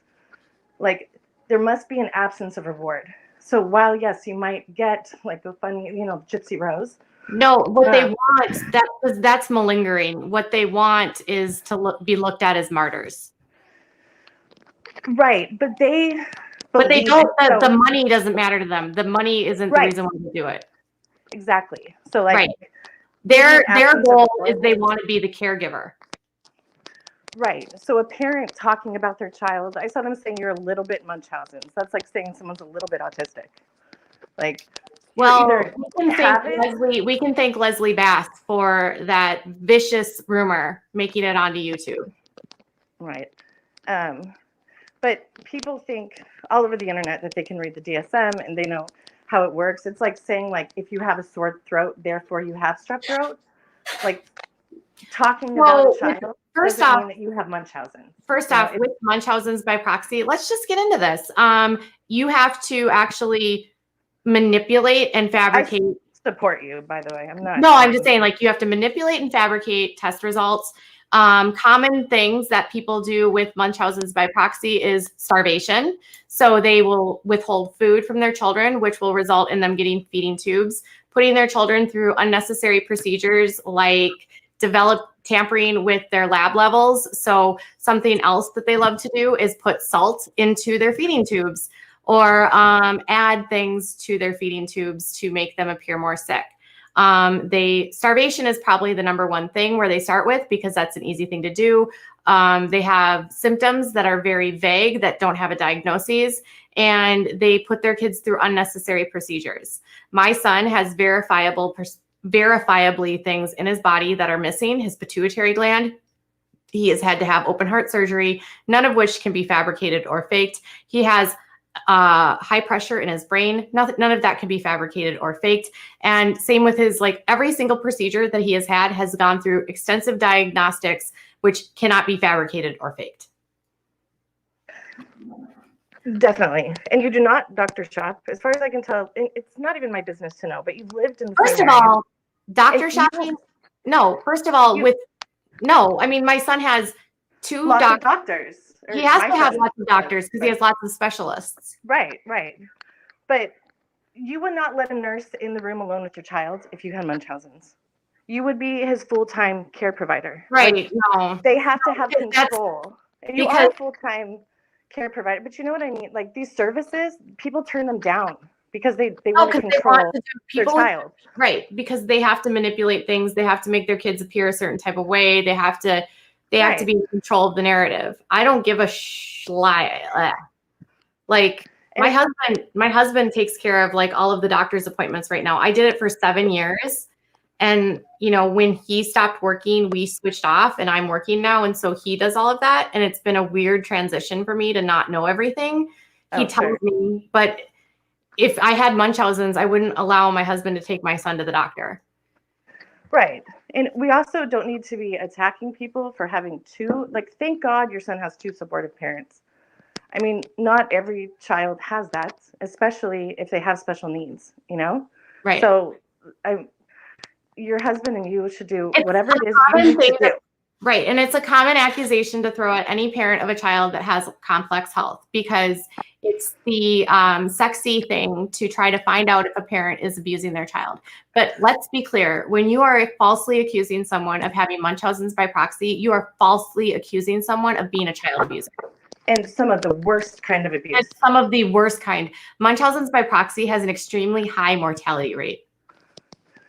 Yeah, that's why we don't even know how many there are out there. They kill their kids. Right. So you don't accuse someone of that willy-nilly. So again, thank you, Leslie Bass. I mean, I've seen it come up a lot since the Gypsy Rose case, and it's kind of like the narcissistic thing. Like, people think that because they read a list of symptoms, they can say like, oh, well, they sound like that. They sound like this. But there are caveats in all these diagnoses. There are assessments, which you don't just say like someone has a short attention span, therefore they must have ADHD. It's infuriating to see, because I can't diagnose you, but you don't. Never mind. I'm not even going to say any of that. I don't have any personality disorders. I don't. No, but I mean with Munchausen's, like you do not act like a person. Well, first of all, you don't need to diagnose me, because second of all, I don't have it. And third of all, my son has verifiable conditions. And this is a really shitty conversation. Like, I don't even want to talk about this because it's so maddening to me that people even accuse me of this.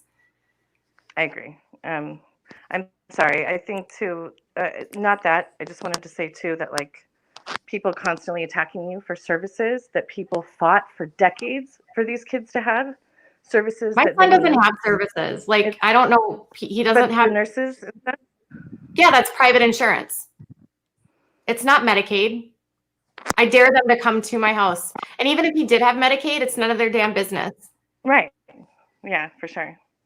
What's up, Richard? I'm sorry. Hey, can you hear me? Yes, we can hear you. Awesome. I'm happy that it's working now. Just wanted to say it sounds so stupid. I love watching the sister wife speculations. Oh. Oh my gosh. It's so good. And like, yes, they're speculations and we don't know what's going on, but it's very interesting. And considering the fact that like, it's not like they keep us updated all the time. So it's good. Oh my gosh. The Brown family is fascinating, aren't they? Oh my gosh. You know what?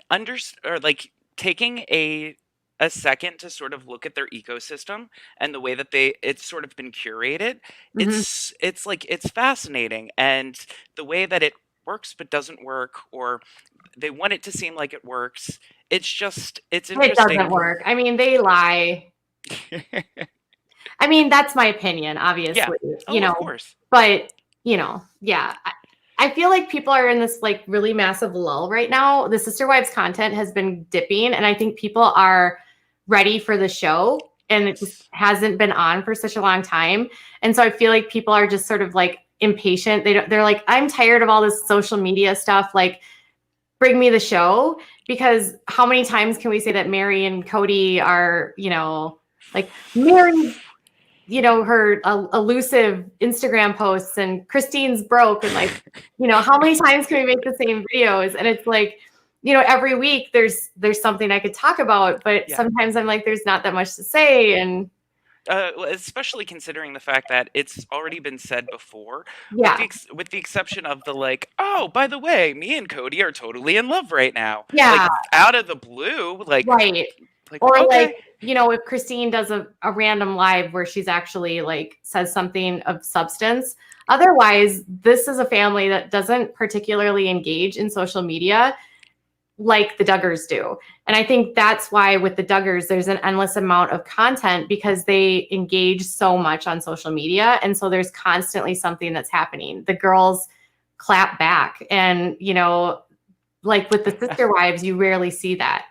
With the exception of Gwendolyn. Yeah. Which you gotta love those random moments of clarity when somebody from that family cuts through, just because it comes so much out of the blue. Yeah.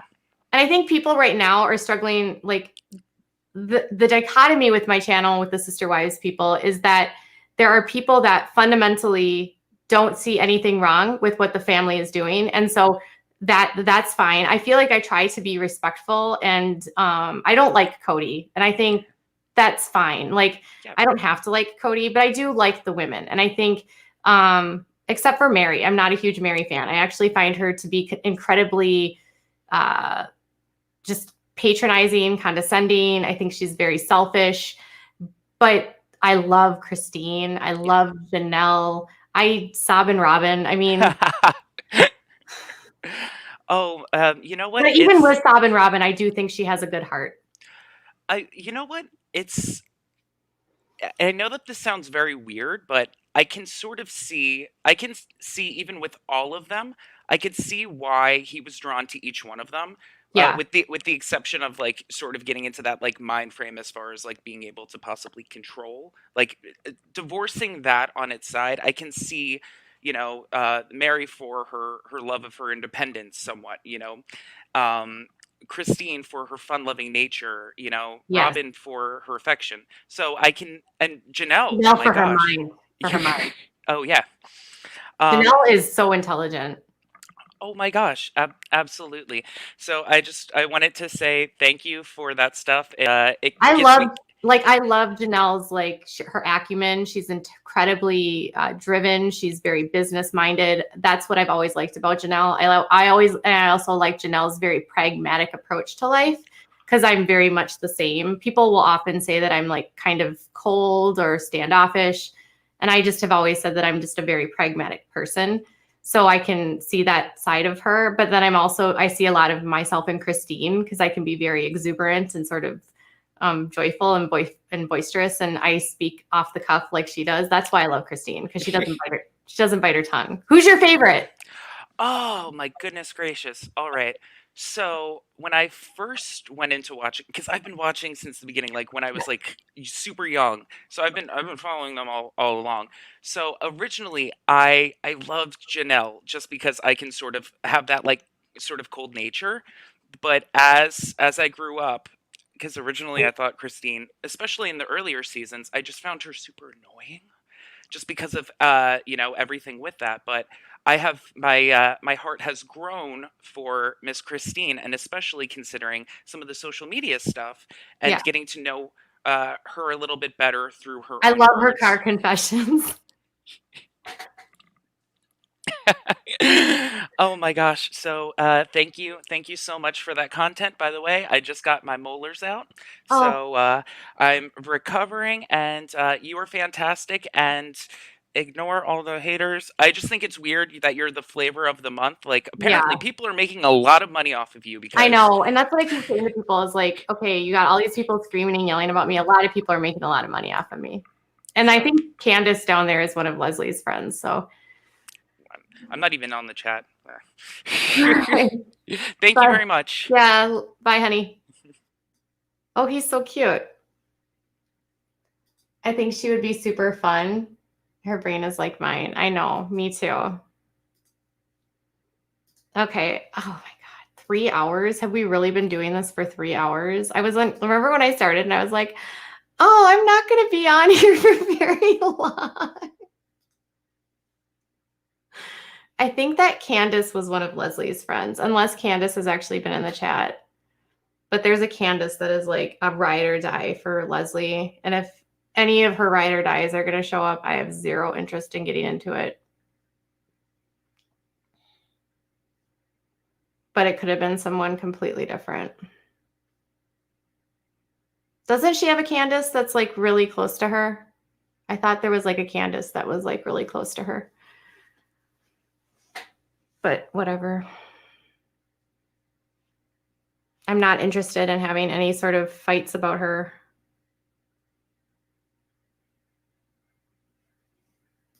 Macrame shelving. Richard is the cutest. So I'm like finding out I have the cutest guys that watch. Now we have Richard, and we have Kevin, and we have Jared. Oh, is this you, Candace? Was that you that was trying to join? So you're not the Leslie. Okay, if that was you, Candace, I'm sorry. There was a Candace that was like a ride or die for Leslie. If that wasn't you, I just don't want to deal with like, do I have any hobbies? Working out when I can.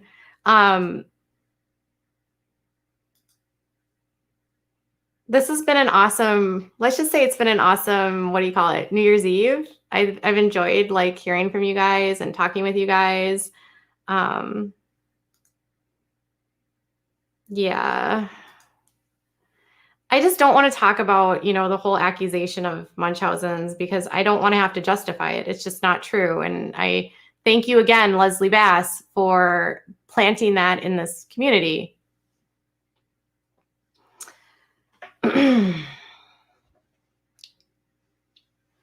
Leroy is so cute. I liked him. He disappeared. I don't know where he came back.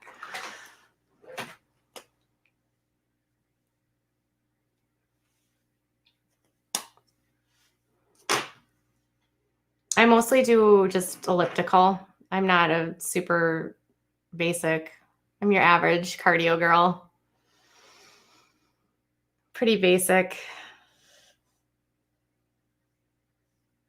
It makes me sad to even hear that name and that word mentioned together. It's just ridiculous. It needs to be expunged. Yeah, it's, I'm really utterly disgusted with what she's doing right now. I'm tired of it because she's trying to draw in this new audience and play this sob story. And Leslie, you have dirty ass hands. You know what you did. You know how many times you've tried to frame me. You have no credibility. I already, I've tried to mend fences with you so many times. I've tried to do the right thing. I have constantly apologized to you for shit I never should have apologized to you for. I tried to bury the hatchet for the sake of our subscribers.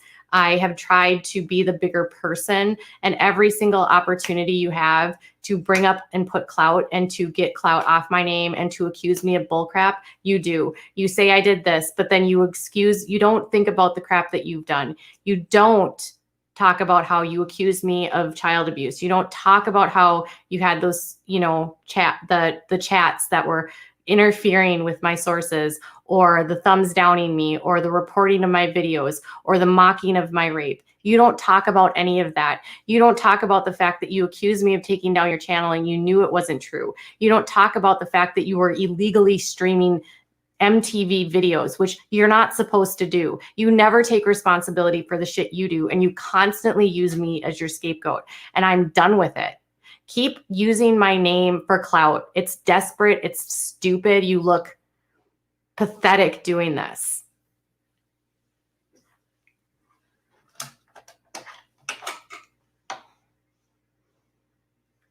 Like, honestly, imagine apologizing to someone who's accused of you of all of this, trying to be the bigger person, and that's the problem, is I'm always trying to be the bigger person. I'm always the one that's trying to mend fences constantly, because that's my nature. I don't like to fight.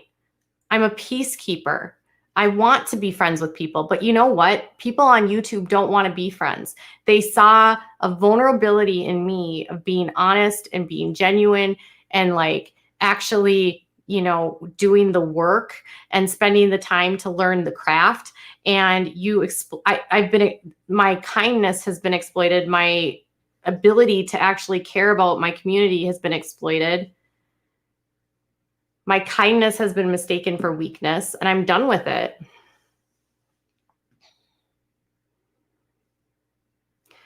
Leslie, I didn't call the police on you. Hello, Lori. Oh, for fuck's sake. No, Julie, I mean, I don't usually swear. Sorry, it was a prank, Katie, sorry.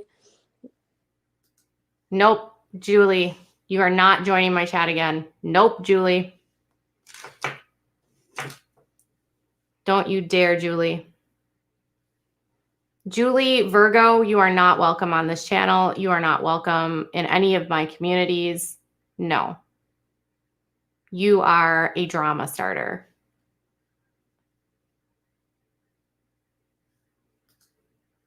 All she's ever done is use Katie, copy everything she does, and try and come up off her putting her down. She's just gross.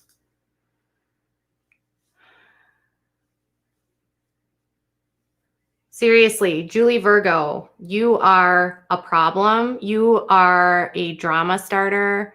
You are constantly accusing me of things. You show up in my DMs saying, I just want to help you. No, Julie, you are banned from this community, and do not try to come onto my channel anymore.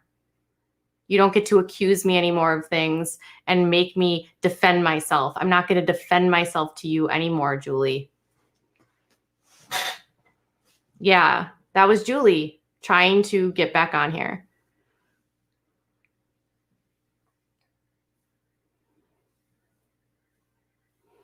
I don't hate you, Katie, but I'm just going to be in your DMs and tell you that she's constantly DMing me, accusing me of crap. One day she's like, I forgive you. And the next day she's like, I can't believe you did that to this person. You need to do this. And then if I don't do it immediately, she flips out on me.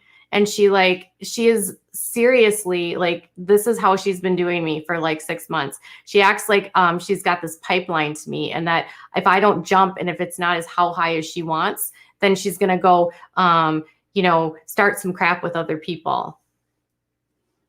She's just this weird fan that, like, I don't know if has a channel or not. I don't know what's going on, but she's always starting crap. She's just a troll.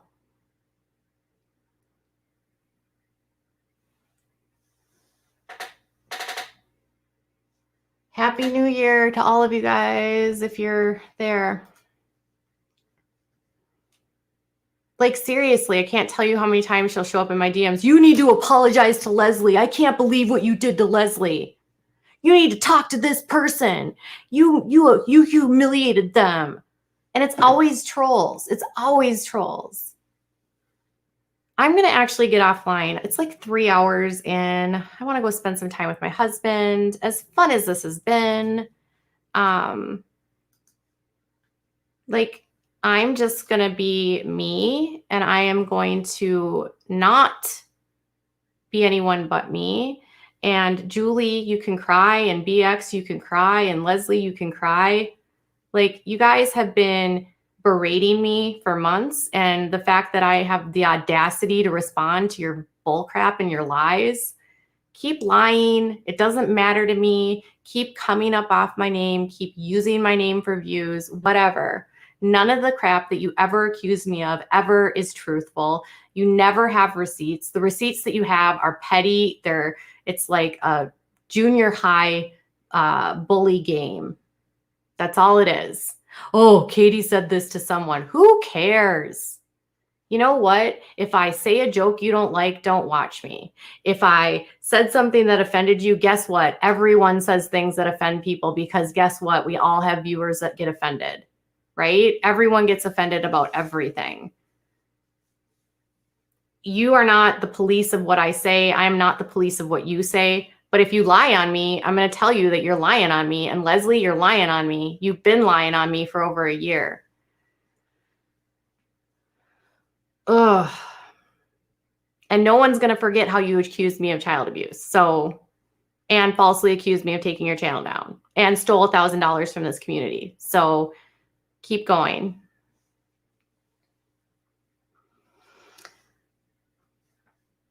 This just sounds mean, and I'm just being funny, but her talking all of that.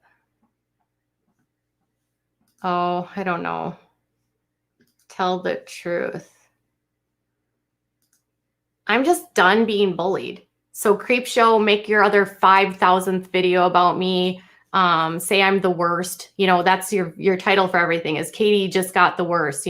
Katie commits perjury. Katie is such a criminal. Hey, Creep Show, how come if I'm such a criminal, I haven't been arrested? Hey, Creep Show, how come nothing you've ever said about me has ever been true? Because it's not. Your opinions are like assholes. Everyone has an opinion. It doesn't mean your opinion is right. And guess what, Creep Show? If I talk about you, guess what? You talk about me incessantly. You have been posting about me on Instagram. You have been obsessed with taking me down since June. You know why you're obsessed with taking me down, Creep Show? It's funny that you are so obsessed with taking me down. It all seemed to happen right after Ethan called me out for my work on the Shane Dawson story, and you got jealous. You got pissed off that I got attention. And it was shortly after that you accused me of being a stalker. Anytime someone gets attention that you want, Creep Show, you have to somehow make a video about that commentary channel to destroy their reputation. How about instead of going after your competition, you just make content, Creep Show, and stay away from destroying your competition and ruining their credibility? Because it's pretty evident, Creep Show, that this is what you do. You do this with creator after creator after creator. Anyone that has any sort of momentum in this community, you somehow need to go after and discredit, and you and your flock of seagulls or whatever you guys are, you all like gang up. You all ganged up on Deaf Noodles. You all gang up on whoever the person that's coming up is. You gang up on Dad Challenge because he's getting views. You get to discuss, and it's so you're the thought police and you're the tone police. So too many videos of Myka Stauffer because of why? Because you said, because it's your decision to decide how many videos is too much. That's creepy to you. And it's why, because why? You realize by accusing him of being the Stauffer stalker, you're accusing him of being a criminal. I'm not out of control psyched for Eva. What I am is fed up.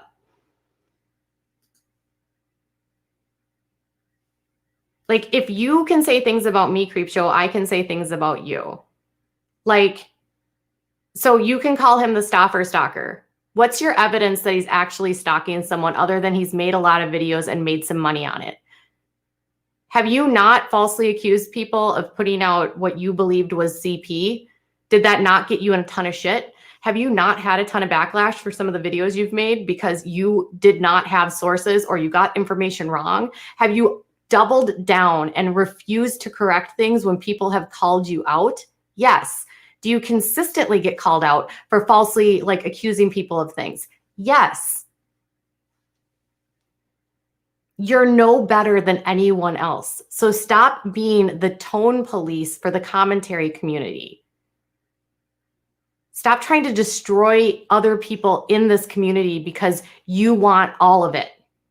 You can have your pie without having to ruin the other creators around you because you don't want them to be commentating on what you cover.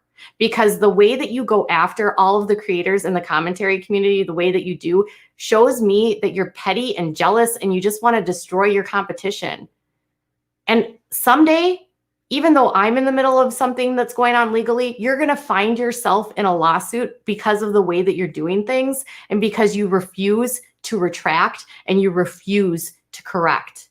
And you can only keep defaming people so much that you're not going to end up getting sued. I'm not going to sue you, girl, but I've seen that you've been threatened to be sued so many times. So your hands are not clean in any of this.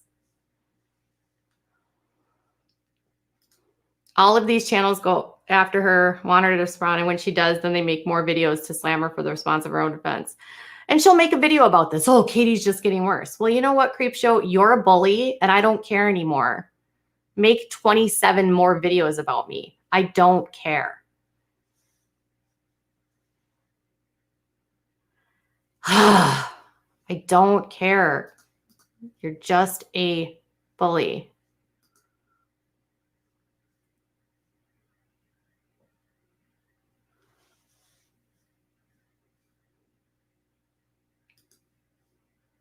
Oh, now Leslie Bass is talking about me on Twitter. Yeah, Leslie Bass, I hope you continue to clout chase me, girl. Keep going. Keep going. She's on Twitter clout chasing. How many videos have you made about me lying? And I've never responded. So the one time I respond, Leslie, now you're going to be like, oh, I can't believe Katie's done this. Girl, shut up. You've made 5 videos on me, lying on me. Keep going on Twitter. Keep tagging me on Twitter. Keep talking your crap on Twitter, Leslie. You're a liar. You are a clout chaser. You're trash. And you know what? I want to go out on a good note. I am so done with this. I'm so done with you people.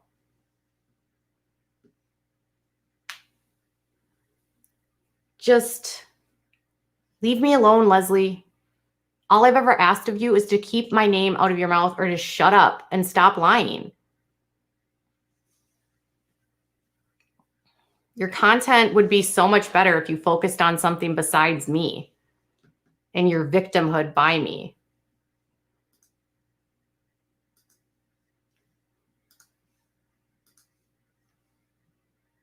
I hope everyone remembers how you accused me of child abuse. Ugh, go chase that money. I don't even care anymore. Creep Show, make your videos about me. Unirock, make your videos about me. BX, make your videos about me. I don't have to take it anymore. And just because I'm responding doesn't mean I'm losing it. You guys are so hypocritical. Y'all can talk so much shit about me, but then if I dare to respond, I'm somehow the bad guy. You guys are the masters of gaslighting. It's the stupidest game on YouTube I've ever existed. So go talk yourself. Oh, Katie, but if you respond, then you're just giving them what they want. Katie, it's never going to stop. It doesn't stop even if I ignore them. Like, it doesn't stop if I ignore them. It doesn't stop if I say their names. It never stops. So guess what, you guys? All of you that are doing this are like, at this point, like, am I bothered by it? No, I'm annoyed because you guys are just annoying. And when your fans come here and accuse me of things, yeah, I'm going to block them because it's petty, it's stupid, and you guys don't go after them. Just don't. If you don't want to watch them, don't watch them. If you want to watch them, watch them. But I'm not doing this anymore. And I'm not going to be what you want me to be because Leslie doesn't like it or Leslie's going to accuse me of some crap. Leslie, you're boring. This drama with you is boring. I don't even talk to you anymore. You're boring. I have receipts for days of all the crap you've pulled on me.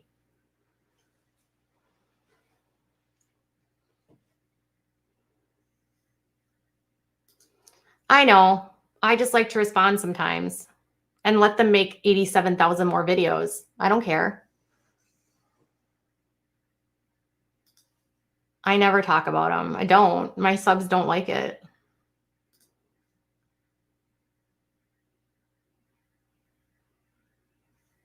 Unirock stalks people. It's really disturbing, actually.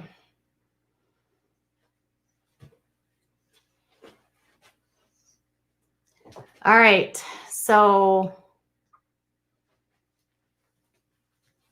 I like it when you respond. You have the right to stand up for yourself as much as you need to, regardless. Well, I'm just, Leslie is going on this diatribe, tagging me on Twitter, acting like I'm somehow this bully. No, Leslie, you're the bully. You're a narcissist, or you act like a narcissist. You use your flying monkeys to invade my sources. You have mocked my rape. You've accused me of, making up my rape. You have said that I'm a child abuser. Your hands aren't clean. You're messy. Like, who cares? This is why I got bored with her drama last year. This is why I wanted to give her no attention this year, because she's literally like just nothing to me. She has her flying monkeys. I don't even use, here's the irony in all of this, you guys. I don't use flying monkeys. I don't care. I don't need my people to do anything. I don't want anyone to do anything. I don't want anyone to. She's kind of ridiculous. Yeah, she really is.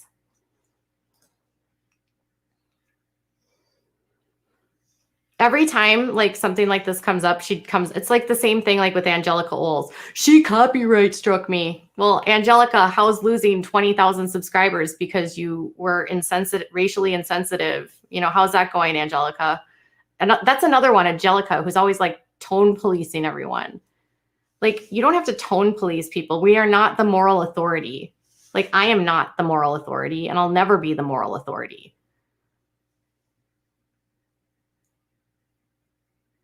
Okay, I'm going to go.